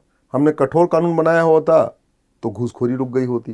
हमने कठोर कानून बनाया होता तो कमीशन खोरी रुक जाती, हमने कठोर कानून बनाया होता तो मिलावट खोरी रुक जाती। इतना मिलावट खोरी, आप सोचो, जूस में मिलावट, आपके दूध में मिलावट, आपके दही में। एक यहाँ फैक्ट्री चल रही थी यहाँ उत्तर प्रदेश में, पर डे 1.5 लाख लीटर दूध बेच रहा था पर डे। और वो नकली दूध की फैक्ट्री, नकली मतलब सिंथेटिक उसमें दूध मिल रहा है। आप जरा सोचिए, वो 1.5 लाख लीटर जो दूध बिक रहा था, तो अगर 1 लीटर एक परिवार 1 लीटर दूध लेगा, यानी 1.5 लाख लोग पर डे दूध ले रहे थे। तो 1.5 लाख अगर पर डे लोग ले रहे थे, कितने घरों में किडनी खराब हो गई होगी, कितने घर के लोगों का लीवर खराब हो गया होगा, कितने घर के लोगों की और कोलेस्ट्रॉल बढ़ गया होगा, और भी बीमारियां बढ़ चुकी होंगी। क्यों? क्योंकि हमने कानून बदला ही नहीं। फिर बात वही आ गई, सड़ा हुआ कानून, घटिया व्यवस्था। सर, ये तिरुपति बालाजी मंदिर में जो 2 साल से प्रसाद मिल रहा था, इसमें चर्बी मिला प्रसाद था, उस पर भी मुझे बड़ी हैरानी होती है कि ऐसे तो हम बड़े संवेदनशील होते हैं जी, कांवड़ यात्रा के दौरान हमें पता हो कि कौन खिला रहा है। मैं खुल के बोलूंगा कि कहीं हमारा धर्म भ्रष्ट ना हो जाए। पूरे देश में मैंने तो कोई विरोध नहीं सुना तिरुपति बालाजी मंदिर प्रशासन के खिलाफ या उन लोगों के खिलाफ जो फैक्ट्री लगाकर बैठे थे कि तुमने लाखों करोड़ों हिंदुओं का धर्म क्यों भ्रष्ट कर दिया। इसका मतलब हम भी अपने आउटरीच में भी सिलेक्टिव है ना। जिन लोगों ने प्रसाद बनाया वो भी हिंदू थे, जो मंदिर प्रशासन के लोग वो भी हिंदू थे, लेकिन सिर्फ आपने पैसे के लिए अपने धर्म के साथ धोखाधड़ी की ना। देखिए, बहुत सीधी सी बात है, भय बिन होए न प्रेत सठे साठम समाचरित। जो लोग भगवान से नहीं डरते वो कानून से डरते हैं, वो सजा से डरते हैं। हमारे देश में चूंकि हम किसी भी मामले में अपने कानून को हम दुनिया के कानूनों से कंपेयर नहीं कर रहे हैं, ये हमारे लिए एक दिक्कत है। हमारे संविधान निर्माताओं ने संविधान बनाने के पहले 10 देशों के संविधान को पढ़ा, फिर कोशिश किया हमारा संविधान दुनिया का बेहतरीन संविधान हो, बेस्ट संविधान हो। पता नहीं ये सोच हमारे देश में कानून बनाते समय क्यों नहीं आ रही है कि मेरा कानून दुनिया का सर्वोत्तम कानून हो, चाहे वो घूसखोरी का कानून हो, चाहे जमाखोरी का कानून हो, चाहे मिलावटखोरी का कानून हो, चाहे मुनाफाखोरी का कानून। 10 पैसे जिसकी कीमत होती है दवा की, वो 100 रुपए में बिक रही है। 10 पैसे की कीमत, मतलब क्या आप कितना करोगे। अच्छा, एक बड़ा मुझे शौक लगा, मैं इस बार अपने गांव गया था, तो एक हमारे गांव के पटेल थे, वो आए हमारे पास, सब ऐसे हालचाल हुआ, तो बोले भैया ये बताओ, हम पूरे ठंड में रात भी ठंड में जाग के अपनी आलू की सिंचाई करते हैं, 4 बार उस आलू में पानी देते हैं, और हमारी आलू बिकती है 2 रुपए किलो, और हमारा बच्चा ट्रेन में जा रहा था, उसको पानी मिला 20 रुपए लीटर 1 लीटर। ये कौन सी व्यवस्था है? बेहतरीन। ये सवाल एक किसान पूछ रहा है, वो एकदम पढ़े लिखे नहीं है, लेकिन ये फिर एक सवाल और बोले कि भैया ये बताओ, हमारी आलू बिक रही है 2 रुपए किलो, और अगर हमें चिप्स खाने का मन करे तो हमें वो 200 रुपए किलो पड़ता है। ये कौन सी व्यवस्था चल रही है? हमारी आलू को जब हम खरीदते हैं, हमने आलू बेच दिया 2 रुपए किलो, और वही आलू चली गई, उसमें थोड़ा तेल नमक मिला दिया और पैकेट में भर दिया, तो वो फिर 20 रुपए का 100 ग्राम में मिलता है, यानी 200 रुपए किलो मिल रहा है। ये कौन सा राज चल रहा है, कौन सा सिस्टम चल रहा है? तो वास्तव में एमआरपी सिस्टम तो हमारे कोई कंट्रोल किया नहीं है, हमने तो छूट दे रखा, तुम भैया जितनी एमआरपी रखना रख लो, कोई फर्क ही नहीं पड़ता। तो ये जो मुनाफाखोरी है, ये जो जिसकी वजह से एक समाज में ये कह सकते हैं कि अंदर से एक उबाल चल रहा है, वो कैसे निकलेगा मुझे नहीं पता वो समाज में, लेकिन एक उबाल है। किसी न किसी विषय को लेके कोई तारीख से परेशान है, कोई मिलावटखोरी से परेशान है, कोई पुलिस से परेशान है, कोई तहसील से परेशान है, किसी की ज़मीन ऐसी बिक गई उससे परेशान है, किसी की वसीयत ऐसी बन गई उससे परेशान। ये जो लोग परेशान है वो कैसे निकलेंगे, कैसे उनका फ्रस्ट्रेशन बाहर आएगा मुझे नहीं पता, लेकिन मेरा मानना है समाज में फ्रस्ट्रेशन बहुत है, इसको ठीक करने की ज़रूरत है। मैं तो देख रहा हूँ आज की डेट में खूब परतें खुल रही हैं, तो ये परतें, इस बात से हमें अलर्ट रहना चाहिए कि परतें सबकी खुलेंगी, आज नहीं तो कल। तो आपका कहना है कि भले ही कोई भी नेता हो जिसे लगे कि मैं अपने वक्त में बड़ा सार्थक हूँ, मैंने वक्त में बड़ी महिमा जुटाई है, लेकिन हो सकता है वक्त बदलेगा तो आपने वो जो सार्थकता या महिमा जुटाई थी उस महिमा पर भी सवाल खड़े होंगे। फिर हो सकता है, जैसे आज कह रहे हैं कि आज 40-50 साल पुराने नेताओं पर सवाल खड़े हो रहे हैं, तो आप कह रहे हैं कि वक्त इसी क्रम में जब आगे बढ़ेगा तो बाद में भी लोग सवाल पूछेंगे, हो सकता है 10-15 साल बाद, और आज ही पूछना शुरू कर चुके। नहीं, मैं आपको उदाहरण दे देता हूँ। 1991 में प्लेस ऑफ वर्शिप एक्ट बना, तो प्लेस ऑफ वर्शिप एक्ट अच्छा है कि बुरा, उस समय उसकी चर्चा नहीं हुई, आज चर्चा हो रही। मैंने सुप्रीम कोर्ट में चैलेंज किया, उसकी चर्चा हो रही। वक्फ एक्ट कितना पहले बना था, उसकी चर्चा नहीं हुई। भाई ये पॉलिसी डिसीजन है ना, कोई कानून बनाना, नियम बनाना तो पॉलिसी डिसीजन है। आज उसकी चर्चा हो रही कि वक्फ एक्ट सही था कि गलत था। माइनॉरिटी अफेयर मिनिस्ट्री चल रही है, माइनॉरिटी कमीशन चल रहा है, दुनिया भर की और भी चीज़ें चल रही हैं, उस पर आज सार्थक चर्चा हो रही है। आज की डेट में इस बात पे चर्चा हो रही है कि जब इस देश का विभाजन मजहब के आधार पे हुआ, रिलीजन के आधार पे हुआ, तो फिर मजहब के आधार पे नियम कानून क्यों चल रहा है, मजहब के आधार पे वक्फ बोर्ड वक्फ ट्रिब्यूनल क्यों चल रहा है, मजहब के आधार पे लोन वजीफा क्यों बढ़ रहा है, मजहब के आधार पे आयोग और मंत्रालय क्यों बना हुआ है। देश का विभाजन मजहब के आधार पे हुआ, फिर तो जो कुछ होना चाहिए वो यूनिफॉर्म होना चाहिए, कॉमन होना चाहिए, रिलीजन बेस्ड नहीं होना चाहिए। आज की डेट में इस बात पे चर्चा हो रही है कि भाई जब मुगल चले गए तो मदरसा क्यों चल रहा है, अंग्रेज चले गए तो फिर मॉन्टेसरी मिशनरी क्यों चल रहा है, हमारा शिक्षा व्यवस्था कब लागू होगी। जो शिक्षा व्यवस्था दुनिया की सर्वोत्तम मानी जा रही थी और जिस शिक्षा व्यवस्था को अडॉप्ट कर लिया फिनलैंड ने, मैंने फिनलैंड का सिलेबस देखा है, एकदम हमारा गुरुकुल वैदिक शिक्षा व्यवस्था। अच्छा। हाँ, आप जापान का सिलेबस उठा के देखिए प्राइमरी का, एकदम हमारी वैदिक गुरुकुल शिक्षा व्यवस्था। अब हम लोग वैदिक गुरुकुल शिक्षा व्यवस्था की बात करते तो उन लोगों को लगता है यार ये तो केवल तंत्र संस्कृत की बात हो रही। नहीं, हमारा बहुत साइंटिफिक था। हमारा जो एजुकेशन सिस्टम था, आज की डेट में तो कम विषय है, पहले बल्कि ज्यादा विषय पढ़ाए जाते थे, लेकिन हम उसको भूल चुके। इस बात पे चर्चा हो रही है। मैं आपको उदाहरण देता हूँ, जब 1811 में पहला यहाँ पे इंग्लैंड में स्कूल खुला था, उस समय हमारे पास 7.5 लाख गुरुकुल थे। और गुरुकुलों का हमारा सब्जेक्ट क्या था? अग्नि विद्या, जल विद्या, पृथ्वी विद्या, चंद्र विद्या, पदार्थ विद्या, दिन रात्रि विद्या, खगोल विद्या, काल विद्या, रत्न विद्या, प्रकाश विद्या, विमान विद्या, अग्नेय विद्या, यज्ञ विद्या, वाणिज्य विद्या, पशुपालन, पशु प्रशिक्षण, रथकार, सुवर्णकार, कुंभकार, तक्षक, आयुर्वेद, वास्तुकार, सारथ्य, रुचिकार। मतलब ये विषय है, ये हमारे गुरुकुल के सब्जेक्ट हैं। आप देख लीजिए, बताइए 30 सब्जेक्ट हैं। ये स्कूलों में पढ़ाया जाता था। तो हमने अब इस पर चर्चा हो रही है कि अगर स्किल बेस, हमारा पूरा एजुकेशन सिस्टम स्किल बेस था। हाँ। जापान ने उसको उठा लिया, चाइना ने उठा लिया, हम भूल गए। हम वही अपना मॉन्टेसरी कॉन्वेंट और मिशनरी में लेके बैठे रह गए, आज भी बैठे हुए। अब हम कह रहे नहीं, हम स्किल बेस्ड एजुकेशन करेंगे। हमारा गुरुकुल वैदिक एजुकेशन स्किल बेस्ड था। एक और खास बात आपको बताऊं, हमारे यहाँ एजुकेशन सिस्टम में 555 मॉडल था। 5 साल का प्राइमरी, 5 साल का सेकेंडरी और 5 साल का एक्सपर्टीज उसको कहिए, ग्रेजुएशन कह लीजिए। ठीक है, टोटल कितना हो गया? 15 साल। अंग्रेजों ने हमारे एजुकेशन सिस्टम की कॉपी किया, उसको तोड़ा। कैसे? 5 साल का प्राइमरी, 3 साल का जूनियर, 2 साल का हाई स्कूल, 2 साल का इंटर, 3 साल का ग्रेजुएशन। कितना हो गया? 15 साल।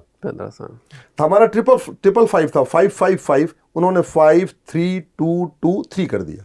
ठीक है, और हमें लगा हम तो कोई नई चीज ले रहे हैं, जबकि हमारे पास था, पहले ही था। हमने कभी इस पर चिंतन नहीं किया।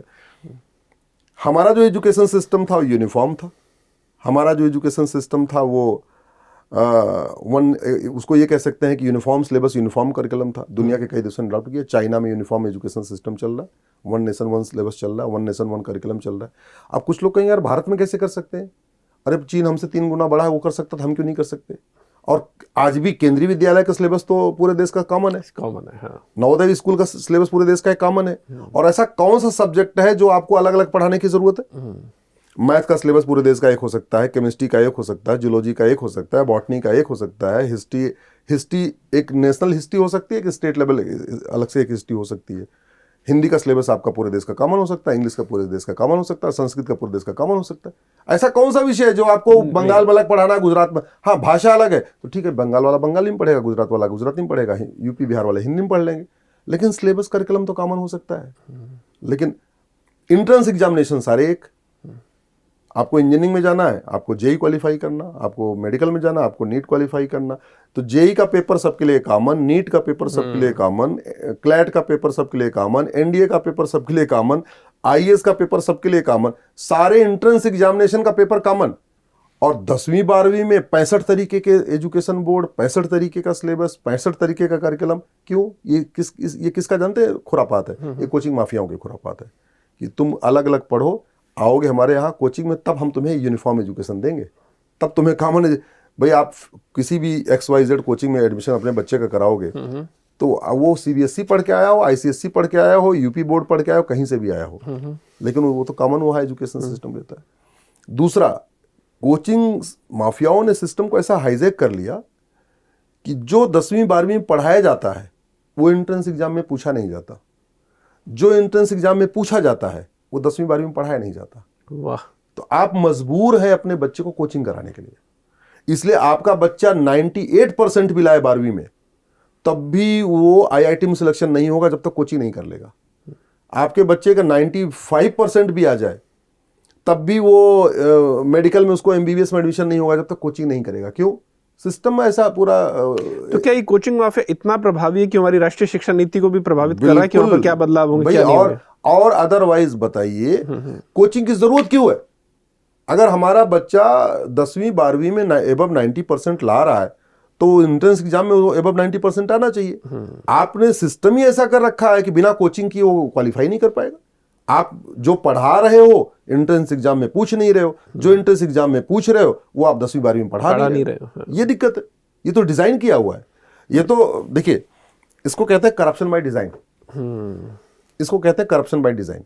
क्योंकि कोचिंग माफिया दे रहे हैं, अपना सचिव को कुछ दे दिया, शिक्षा मंत्री को दे दिया, इसको दे दिया, उसको दे दिया, तो काम उनका बढ़िया चल रहा है। करप्शन बाय डिजाइन का आपको एग्जांपल बताता हूँ। मेरा गला इसलिए खराब हो गया, उसी करप्शन बाय डिजाइन का नतीजा है। अच्छा, आप शताब्दी में ट्रेवल करते हैं, आपको कंबल चाहिए क्या? नहीं। आप वंदे भारत में ट्रेवल करते हैं, कंबल चाहिए क्या? नहीं। पूरी दुनिया में कहीं पे भी ट्रेन में कंबल नहीं दिया जाता आज की डेट में, एक्सेप्ट भारत। क्यों? क्योंकि चद्दर सस्ता पड़ता है तो चद्दर में कमीशन कम मिलता है। चद्दर की धुलाई भी सस्ती है तो धुलाई में भी कमीशन कम मिलता है। कंबल महंगा है तो खरीदने में भी कमीशन ज़्यादा। कंबल की धुलाई महंगी है तो कंबल की धुलाई में भी कमीशन ज़्यादा। इसलिए अगर आप third AC, second AC, first AC travel करेंगे तो आपको कंबल दिया जाएगा। और कंबल देने के लिए क्या किया जाएगा? सबसे पहले टेम्परेचर को 16 डिग्री किया जाएगा, जिससे आपको ठंड लगे, नहीं तो कंबल ओढ़ोगे क्यों आप? तो पहले एक रिक्वायरमेंट क्रिएट की जा रही है, टेम्परेचर डाउन किया जा रहा है। उससे हमारा बिजली की खपत बढ़ रही है, हमारे नेचुरल रिसोर्सेज के ऊपर प्रेशर आ रहा है। टेम्परेचर डाउन किया, फिर आपको कंबल दिया, फिर आपने कंबल ओढ़ा। ठीक है, अरे भैया जब कंबल ओढ़ाना है तो इससे अच्छा टेम्परेचर 25 कर दो ना, कंबल की जरूरत ही नहीं पड़ेगी। सही बात। न रहेगा बांस, न बजेगी बांसुरी। अश्विनी जी, इस चर्चा के आखिर में आ रहे हैं और एक दो और जरूरी मामले जो लगातार आप उठाते रहे हैं, जिसमें एक मामला है लव जिहाद का। उस पर इस देश में बड़ी चर्चा होती है। कुछ लोग कहते हैं नहीं, ये मैन्युफैक्चर टर्म है, ऐसा कुछ है ही नहीं, ये कुछ लोगों का एक यूं कहें कि उनकी साजिश है। लेकिन आप तो ज़मीन पर रहते हैं, आप तो इस तरह की चीज़ें देखते हैं, डील करते हैं, देश भर घूमते हैं। क्या बताइए, हवाई चीज़ है, एक जायज़ समस्या है, तो क्या ये एक सिस्टमेटिक तरीके से सांगठनिक तौर पर काम कर रही है, क्या है? मैं Monday to Friday working day में दिल्ली में रहता हूँ, बाकी सैटरडे संडे पूरे हॉलीडेज में मैं बाहर रहता हूँ। साल भर में मैं 100 से 125 जिलों में जाता हूँ, लगभग 100 से 125 जिले। पूरे जून जितनी छुट्टियाँ होती हैं सुप्रीम कोर्ट की, मैं बाहर ही रहता हूँ। जहाँ भी मैं कार्यक्रम में जाता हूँ, मुझे 1-2 केस कम से कम, कई बार तो 4-4, 5-5 लोग आके मिलते हैं कि जी मेरी बेटी लव जिहाद का शिकार हो चुकी है। पहले लोग इसको झुटला रहे थे, लेकिन अब झुटला नहीं पा रहे, क्योंकि आपके उत्तर प्रदेश में एक लड़का पकड़ा गया है अभी, जो 300 लड़कियों को ट्रैप कर लिया था। अरे आपके मिर्जापुर में जिम खोल के वहाँ पे चल रहा था, काम चल रहा था। ये कड़वी सच्चाई है। और इसको, ये चल क्यों रहा है, इसको आप समझिए। लव जिहाद अपने आप में एक धंधा हो चुका है, उसके लिए पैसा आ रहा है। मथुरा में एक ऑटो चलाने वाला था, जिसको ये कहा गया कि तू जितनी लड़कियों को ट्रैप करेगा हम तुझे 2 लाख रुपए देंगे। और वो ऑटो चलाता था, लड़कियों को स्कूल ले जाता था, स्कूल से घर लाता था। और वो 23 लड़कियों को उसने ट्रैप कर लिया। और उसके बाद घर से उसके कैश बरामद हुआ, पैसा मिला। इस देश में जितने भी राष्ट्र विरोधी काम कहिए या हिंदू विरोधी काम कहिए, कोई भी मुफ्त में नहीं होता। बाकायदा प्रॉपर फंडिंग हो रही है। छांगुर पकड़ा गया, छांगुर के केस में कितनी विदेशी फंडिंग आई, कैसे भारत के अंदर हवाला से फंडिंग हो रही थी, सबको पता है। क्या था वो केस, बताइए, जो दर्शक नहीं जानते। छांगुर जलालुद्दीन, जो उत्तर प्रदेश का रहने वाला था, बलरामपुर का, वो पूरे देश में लव जिहाद और धर्मांतरण का एक रैकेट चला रहा था। भारत के 500 जिलों में लगभग उसके नेटवर्क इस्टेब्लिश हो चुके थे।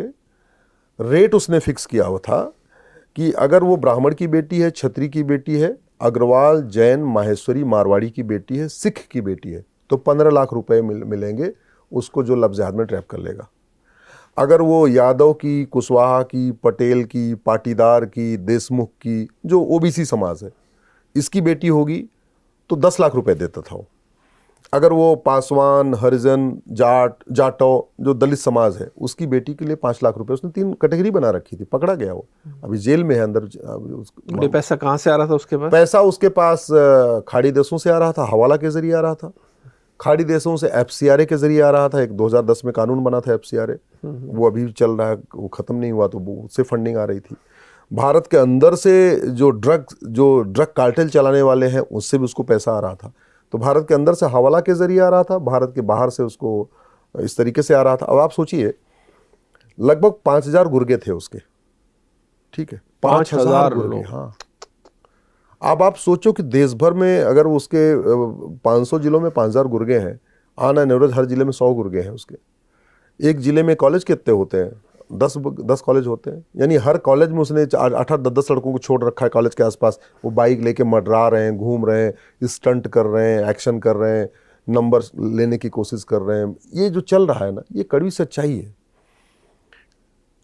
कोई भी व्यक्ति अगर गूगल करके देख ले, 2019 से लेके 2021 में 3 साल में भारत में 13.5 लाख बहन बेटियां गायब हुई हैं। 13.5 लाख। आज की डेट में प्रतिवर्ष लगभग 5 लाख बहन बेटियां गायब हो रही हैं। उसमें से 1.5 लाख तो वापस मिलती हैं पुलिस कंप्लेन वगैरह के बाद, पेरेंट्स के एफर्ट करने के बाद। 3.5 लाख नहीं मिल रही हैं। 3.5 लाख साल का मतलब हुआ प्रतिदिन लगभग ऑन एन एवरेज 1000 बेटियां लफ्ज़ात का शिकार हो रही हैं। ऐसे ही भारत में पर डे लगभग 1500 परिवारों का धर्मांतरण हो रहा है। एक परिवार में 7 आदमी मान के चलिए, तो यानी पर डे लगभग 10,000 हिंदुओं का धर्मांतरण हो रहा है। इसका मतलब साल में लगभग 40 लाख हिंदुओं का धर्मांतरण हो रहा है। और लफ्ज़ जिहाद और धर्मांतरण ये बिना ब्लैक मनी के हो ही नहीं सकता, बिना हवाला की फंडिंग के हो ही नहीं सकता, बिना FCRA की फंडिंग के हो ही नहीं सकता। बहुत बड़ी फंडिंग आ रही थी विदेशों से, उस पर मैंने एक PIL फाइल किया। कोई भी गूगल कर सकता है, Ashwini Upadhyay uniform banking code करके। हमारा वो कानून 1949 वाला चल रहा है जो बैंकिंग ला है। RBI को समझ में नहीं आ रहा है और बाहर से पैसा आ रहा है। कैसे आ रहा है पैसा? जैसे हम डोमेस्टिक ट्रांजैक्शन करते हैं तो जो उसके लिए कोड होता है RTGS या NEFT होता है। अगर बाहर से पैसा आए तो उस पर कोड होता है IMT, इंटरनेशनल मनी ट्रांसफर। जो विदेशी बैंकें हैं जिनके ऑफिसेज भारत में हैं, पालिका बाजार में, कनॉट प्लेस में खूब उनके ऑफिसेज हैं, वो बैंकें बाहर से पैसा ट्रांसफर कर रही हैं, लेकिन कोड में RTGS और NEFT लिख देती हैं। तो RBI का सॉफ्टवेयर उसको ये सोचता है ये तो भारत के अंदर पैसा घूम रहा है, हाँ। ये तो लोकल ट्रांसफर है और पैसा बाहर से आ रहा है, इस पे मेरी PIL चल रही है। ये हालत हो रखी है। वित्त मंत्रालय उसको पकड़ ही नहीं पा रहा है, उसको RBI पकड़ नहीं पा रही, क्योंकि सॉफ्टवेयर तो देख रहा है अच्छा IMT मतलब बाहर से, RTGS NEFT मतलब इंटरनल हो गया। ये सिचुएशन चल रही है। ये विदेशी फंडिंग पे लगाम लगाना जरूरी है और भारत के अंदर से आपको ब्लैक मनी खत्म करना पड़ेगा, करप्शन खत्म करना पड़ेगा। बिना करप्शन, बिना ब्लैक मनी को खत्म किए, बिना हवाला को खत्म किए, ना आप लफ्ज़ जिहाद रोक सकते हैं, ना आप लैंड जिहाद रोक सकते हैं, ना आप धर्मांतरण रोक सकते हैं। बिना करप्शन को ख़त्म किए बिना आप घुसपैठ नहीं रोक सकते। बिना करप्शन को ख़त्म किए आप अलगाववाद, क्योंकि आप देखिए अलगाववाद हो, आतंकवाद हो, माओवाद हो, नक्सलवाद, सब फंडिंग से चलते हैं। फंडिंग रोकिए, चीज़ें खत्म हो जाएंगी। और चूल्हा तब तक जलेगा जब तक उसको बाहर से गैस की सप्लाई आ रही है। आप सप्लाई काट दीजिए, चूल्हा बंद हो जाएगा। और बिना सप्लाई काटे अगर आप मुंह से फूकेंगे चूल्हे को तो मुंह जल जाएगा, मुंह जल जाएगा। बिल्कुल। इस हमारे देश में क्या हो रहा है, चूल्हे को बंद करने की कोशिश की जा रही है, लेकिन सप्लाई काटने के बाद उसको मुंह से फूक फूक के बंद करने की कोशिश की जा रही है। ये इसको ठीक करना पड़ेगा। लेकिन सप्लाई कहाँ से पता लगाना मुश्किल तो नहीं? जैसे आपने कहा कि 5 लाख लड़कियां गायब हुई, उनमें से 1.5 लाख मिली, 3.5 लाख नहीं मिली। लेकिन जो 1.5 लाख मिली लड़कियां इनको अगवा किया गया था, तो वो लड़के भी मिले होंगे जिन्होंने उनको अगवा किया था जी। अगर आप ऐसे किसी 1 या 2-4 लड़कों को भी अगर गिरफ्तार करते हैं तो कड़ियां तो बड़ी आसानी से जोड़ी जा सकती हैं ना कि इसको किसने काम पर लगाया है। उसी तरह झिंगूर बाबा, अगर इतने सालों तक आपने कहा कि उसने 5000 लड़के तैनात कर रखे थे, जिसने इतनी सारी लड़कियों को उन्होंने किसी भी तरह से अपने जाल में फंसाया, लव जिहाद किया, तो उसमें से क्या कोई नहीं पकड़ा गया? और पकड़ा गया तो क्या इतने सालों तक झिंगूर बाबा तक कोई नहीं पहुंचा? हाँ, ये बड़ा अच्छा सवाल किया। अच्छा वो आपने कर लिया कि मैं कम से कम इसका जवाब दे दूंगा। हाँ। इसमें सबसे बड़ी समस्या आ रही है हमारा घटिया कानून। क्या आ रहा है आप समझिए। लड़की गई BA BSc BCom करने, BTech करने, MBA करने, वहां उसको ट्रैप कर लिया। ट्रैप करने के बाद माता पिता की कोशिश ये होती है कि कैसे भी करके वो वीडियो तो डिलीट हो जाए, लेकिन पुलिस में उनको ना जाना पड़े। भोपाल में मेरा कार्यक्रम था और वहां के मैं एक बड़े पुलिस अधिकारी के साथ चर्चा कर रहा था। उन्होंने बताया, साहब एक लड़का हमने पकड़ लिया है और उसके मोबाइल में 53 बेटियों की फोटो है। 53 बेटियों के उसने रिकॉर्ड कर रखे हैं, गंदे मतलब वीडियो रिकॉर्ड कर रखे हैं। और 53 में से एक भी माता पिता FIR कराने के लिए तैयार नहीं है। हमने कहा क्यों नहीं तैयार है? बोले माता पिता ये कह रहे हैं कि 20 साल मुकदमा चलेगा तो हमारी लड़की कोर्ट आएगी, कचहरी आएगी, तो इससे शादी कौन करेगा? ये दिक्कत आ रही है। इसलिए हमको लफ्ज़हात को डील करने के लिए, मतलब वर्तमान कानून के अंतर्गत आप लफ्ज़हात को डील नहीं कर सकते। पेरेंट्स बिल्कुल तैयार नहीं हो रहे हैं, बच्चियां भी नहीं तैयार हो पा रही, और ये बड़ी स्वाभाविक सी बात है। बिल्कुल उनका कंसर्न भी जायज़ है। एक बेटी है 22-23 साल में, उसके साथ लफ्ज़हात हो रहा है, वो ट्रैप हो रही है, कैसे करके उससे छूटी तो माता पिता ही चाहते हैं यार इसकी शादी वादी हो जाए, अपनी चली जाए, अपना घर बस जाए। कहाँ 3 साल जांच होती रहेगी तो उसको थाने बुलाया जाएगा, 10 साल हाईकोर्ट डिस्ट्रिक्ट कोर्ट में मुकदमा चलेगा, 10 साल वहां उसको तारीख पे तारीख बुलाया जाएगा, फिर हाईकोर्ट मुकदमा चलेगा, फिर वहां भी जाना पड़ेगा, फिर सुप्रीम कोर्ट चलेगा, फिर वहां भी जाना पड़ेगा। जो अजमेर में हुआ था 1990 के दशक में, वो उसमें लड़कियां क्यों सामने नहीं आई? और जब तक फैसला आया तब तक उसमें बहुत सारी लड़कियां दादी बन चुकी हैं। बताइए 1990 में जिन लड़कियों को ट्रैप किया था, अभी जब फैसला आया 2025 में, जब सजा हुई है, तब तक उसमें कितनी लड़कियां तो दादी बन चुकी हैं। तो हमें इसके लिए आपको नार्को पॉलीग्राफ ब्रेन मैपिंग कानून बनाना पड़ेगा। वर्तमान कानूनों के रहते हुए आप धर्मांतरण नहीं रोक सकते, वर्तमान कानूनों के अंतर्गत आप लफ्ज़हात नहीं रोक सकते। आपको लफ्ज़हात, धर्मांतरण, घुसपैठ, इसके लिए आपको स्पेशल, जैसे SC ST स्पेशल एक्ट बना है, या दहेज के लिए अलग से हमने कानून बनाया है, ऐसे आपको स्पेशल लॉ बनाना पड़ेगा जिसमें कुछ चीजें आपको बाईपास करनी पड़ेंगी।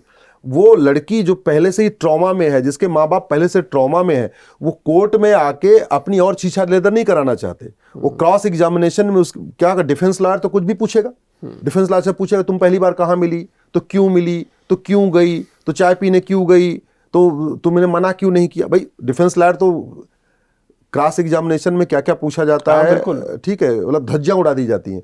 तो जो परिवार पहले ही पीड़ित हो चुका है, वो अपनी और ज्यादा वहां पे परेशानी नहीं करना चाहता, इसलिए लफ्ज़हात इसलिए नहीं रुक रहा है, क्योंकि हमने लफ्ज़हात सेंट्रिक धर्मांतरण के लिए, घुसपैठ के लिए स्पेशल हमने प्रोविजन नहीं किया। हमने वही नॉर्मल जुडिशियल सिस्टम अडॉप्ट जैसे बाकी लोगों के लिए है, वही यहाँ रखा हुआ, वो दिक्कत आ रही है। आपको झूठ पकड़ने के लिए नार्को पॉलीग्राफ ब्रेन मैपिंग कानून बनाना पड़ेगा। लफ्ज़हात में आपको सुओ मोटो लेना के लिए बोलना पड़ेगा, उसमें नाम छिपाया जाए, उसको न बुलाया जाए, एक बार उसको बंद कमरे में जितनी बात करना है बात कर ली जाए, लेकिन उसको क्रॉस एग्जामिनेशन में बुलाना, कोर्ट में बुलाना, बार बार वहां बुलाना, और फिर आपको जुडिशियल सिस्टम फास्ट करना पड़ेगा। 22-23 साल की बेटी है, लफ्ज़हात में ट्रैप हुई, अगर वो 1 साल तो चलो 2 साल तक तो फिर भी कोर्ट का वेट कर सकती है, वो 8-10 साल कोर्ट का वेट करेगी, शादी कौन करेगा? और जब बार बार कोर्ट जाएगी, बार बार कोर्ट आएगी, लोगों को पता चल जाएगा, फिर उससे शादी कौन करेगा? तो ये जो समस्या है, इसका समाधान हमको कानून बदलना पड़ेगा। बिल्कुल बिल्कुल। और अश्विनी जी, एक आखिरी सवाल जो मुझे लग रहा है कि इस पूरी चर्चा को बेहतर तरीके से समेट पाएगा। जितनी बातें आपने की, आपकी हर बात के आखिर में एक जवाब जरूर आता है कि कानून जो हमारे वो सड़े हुए हैं, उसी वजह से चीज़ें उस तरह से मुस्तैद नहीं है, चुस्त नहीं है, ऐसे होना चाहिए। अब सवाल ये है कि अगर हम पुलिस सुधार नहीं करेंगे, पुलिस अगर नेताओं के चंगुल से मुक्त नहीं होगी, अगर जुडिशरी खुद अपनी जवाबदेही तय नहीं करेगी, नेताओं का एक विजन राष्ट्र के नहीं होगा, वो हर ये देखेंगे कि इस अपराध में हम कैसे बेनिफिशियरी हैं, अगर हम लाभार्थी हैं तो हम इस अपराध को खत्म क्यों करें, या फिर इस अपराध के लिए कड़े कानून क्यों बनाएं। अगर तीनों स्तर पर चीज़ें नहीं होंगी, ना पुलिस सुधार होंगे, ना जुडिशरी की कोई अकाउंटेबिलिटी होगी, और नेता भी अगर अपराध को अपने लिए एक अवसर के तौर पर देखेंगे, तो फिर स्थितियां बदलेंगी कैसे? हालांकि बहुत ही मायूस करने वाला सवाल है, लेकिन जवाब दीजिए। देखिए, मैं आस्तिक हूं, मुझे भगवान पे भरोसा है। आपके सवालों का जवाब मेरे पास नहीं है, लेकिन मुझे ऐसे लगता है भगवान कोई न कोई रास्ता निकालेंगे। भगवान देश को ऐसे बर्बाद तो नहीं होने देंगे, भगवान व्यवस्था परिवर्तन के लिए कुछ न कुछ तो करेंगे। क्या होगा मुझे नहीं पता, लेकिन कुछ न कुछ होगा। मुझे लगता है जिस तरीके से इस तरीके की चर्चाएं होने लग गई हैं, थोड़ा सा यंग जनरेशन खुल के लिखना शुरू कर रही है, मुखर होके बोल रही है, प्रखर होके बोल रही है, कहीं ना कहीं राजनीतिक पार्टियों पे, नेताओं पे वो दबाव तो आ रहा होगा या आ गया है कि अब वो इसके ऊपर एक्ट करे। बहुत लंबे समय तक आप इसको दबा नहीं सकते, और नहीं तो कुछ न कुछ प्रकृति ऐसी व्यवस्था करेगी कि इसका ये परिवर्तन करना पड़ेगा। परिवर्तन तो तय है, वो कौन करेगा मुझे नहीं पता। बिल्कुल बिल्कुल, परिवर्तन तो तय है, लेकिन हाँ, मैं इससे थोड़ा सा, मुझे नहीं लगता कि नेता दबाव महसूस कर रहे होंगे। दरअसल राजनीतिक व्यवस्था में हमेशा अहंकार होता है कि जो चुनाव है वो गणित से जीते जाते हैं, और वो हमेशा गणित पर उनका ध्यान रहता है कि हम कैसे मैनेज करें उस गणित को। और अभी शायद ये आत्मविश्वास है कि गणित हमारे पक्ष में है, खैर, जैसा आपने कहा कि चीज़ें इस तरह से तो नहीं चलेंगी, चीज़ें बदलेंगी और उम्मीद यही करते हैं। और आप जैसे लोगों का भी इसमें अश्विनी जी आखिर में कहूँगा बहुत बड़ा रोल है, जो लगातार जनता से जुड़े मुद्दों को आप उठाते रहते हैं। उसके लिए मुझे पता आप पर बहुत दबाव भी पड़ता है कि क्योंकि बहुत सारे लाभार्थी हैं और आप उनके लाभ पर अगर सवाल खड़ा करेंगे, लेकिन फिर भी आप शिद्दत से लगे हैं। एक बात मैं कह सकता हूँ, भारत में अगर नियम कानून बदल दिया जाए, मात्र 5 साल के अंदर राम राज्य आ सकता है। नियम कानून बदल दिया जाए, सिस्टम बदल दिया जाए, मात्र 5 साल के अंदर भारत में सतयुग आ सकता है, जैसे सिंगापुर जापान में है। घूसखोरी, कमीशनखोरी, सूदखोरी, जमाखोरी, मिलावटखोरी, कालाबाजारी, ये 90% खत्म की जा सकती है। आतंकवाद, अलगाववाद, जिहाद, मजहबी उन्माद, ये 90% खत्म किया जा सकता है। लब जिहाद, धर्मांतरण, घुसपैठ, ये 90% खत्म हो सकता है। मैं तो इतना तक आपको दावा कर रहा हूं कि भारत में एनआरसी की जरूरत नहीं है। मैं ऐसा कानून बना के देता हूं, अगर वो लागू हो जाए, 90% घुसपैठी अपने आप भाग जाएंगे, अपने आप भाग जाएंगे, आपको कुछ कहना नहीं पड़ेगा। जाते जाते बता दीजिए क्या है वो कानून। बहुत सीधी सी बात है, आप भारत में घुसपैठ करना और घुसपैठियों की मदद करना, दोनों को सीरियस क्राइम डिक्लेयर कर दीजिए। तो जो लोग उनका आधार बनवा रहे हैं, राशन कार्ड बनवा रहे हैं, उसमें 10-20 लोगों को पकड़िए, उनका narco polygraph brain mapping test करके पूछिए। बच्चे 10 घुसपैठियों को पकड़िए, उनका आप narco polygraph brain mapping test करो, उनसे पूछे तेरा आधार किसने बनवाया, तेरा राशन कार्ड किसने बनवाया, तेरा ड्राइविंग लाइसेंस किसने बनाया, तेरा बर्थ सर्टिफिकेट किसने बनाया। जिन लोगों ने उनकी मदद किया उनको पकड़ लो, फिर जिन्होंने उनकी मदद किया उनसे पूछो तुझे किस सांसद ने बोला था, किस विधायक ने बोला था, किस मंत्री ने बोला था, उनको पकड़ो। एक बार नीचे से ऊपर चैन पकड़ लो, देखो भगदड़ मच जाएगी। ऐसे ही ड्रग के मामले में मैं कह रहा हूं 90% ड्रग कारोबार साल भर के अंदर खत्म हो जाएगा। हो क्या रहा है, हम ना प्यादों को पकड़ रहे हैं, वो जो स्कूल में और कॉलेज में सप्लाई करने आ रहे हैं उनको पकड़ रहे हैं। आप 10-20 ड्रग स्मगलर को पकड़ो, उनका narco polygraph brain mapping test करके होलसेलर को पता करो, डिस्ट्रीब्यूटर को पता करो, एक्सपोर्टर को पता करो और मैन्युफैक्चरर को पता करो, और उस पूरी चेन को उठा के डाल दो जेल में। लेकिन उस टेस्ट पे तो रोक लगी हुई है ना, नार्को पॉलीग्राफ पे। अगर मैं यही तो कह रहा हूं कि इस देश में कानून बनाया नहीं, सुप्रीम कोर्ट ने उल्टा सीधा फैसला 2010 में और दे दिया कि नहीं तो फंडामेंटल राइट का वायलेशन है। मैं उसको भी चैलेंज करने वाला हूँ। साहब तो इसी टेस्ट से पकड़ा गया था, इसी टेस्ट से पकड़ा गया। अरे भैया, दुनिया के कितने देश मतलब चंद्रमा पे जा रहे हैं, मंगल पे जा रहे हैं, कहाँ कहाँ चले, अग्नियान बना लिया, सूर्यान बना लिया, ब्रह्मोस बना लिया, क्या क्या बना लिया देश की सुरक्षा करने के लिए। और अगर भ्रष्टाचार अपराध खत्म करने के लिए हम एक पॉलीग्राफ ब्रेन मैपिंग कानून नहीं बना पा रहे हैं और उसको मैंडेटरी नहीं कर पा रहे हैं, तो फिर कैसे देश आगे बढ़ेगा। बिल्कुल, और आपकी चिंता जायज़ है। और जैसा हम हर पूरी चर्चा में ही कहते रहे कि अगर नीयत ठीक हो तो चीज़ें बदलने में ज़्यादा वक्त नहीं लगेगा। तो ज़रूरी है कि नीयत ठीक की जाए, और जब तक व्यवस्था अपनी नीयत ठीक नहीं करती, आप जैसे और हम जैसे लोगों का फर्ज ये है कि हम इस पर लगातार बिल्कुल चिंतन करते रहें, चर्चा करते रहें। नहीं, मैं आपके दर्शकों से भी आग्रह करूंगा, अब आपकी जिम्मेदारी ये है कि आपका हमारी बातचीत कैसी लगी इस पे कमेंट जरूर करिएगा। आपको अगर हमारी बातचीत ठीक लगी हो तो कम से कम अपने सारे इसको ग्रुप में शेयर करिए, अपने सोशल मीडिया पे शेयर करिए, तभी तो पता चलेगा कि हम सही हैं, आप सही हैं, या हम कहीं गलत तो कोई चर्चा नहीं करें। इसलिए आपको शेयर जरूर करना है। और अश्विनी जी को ट्विटर पे फॉलो जरूर कीजिए, क्योंकि वो लगातार इस तरह से जन जागरूकता वाले मामलों पर अपनी आवाज़ उठाते रहें। लाखों लोग उनको फॉलो करते हैं, जैसा इन्होंने खुद कहा कि करोड़ों व्यूज़ हर महीने आते हैं। इसका मतलब हाँ, लोगों को बातें ठीक तो लगती हैं, तो आप भी उन ठीक बातों का हिस्सा बनिए और इनको फॉलो कीजिए। फिलहाल इस चर्चा में इतना ही। नमस्कार।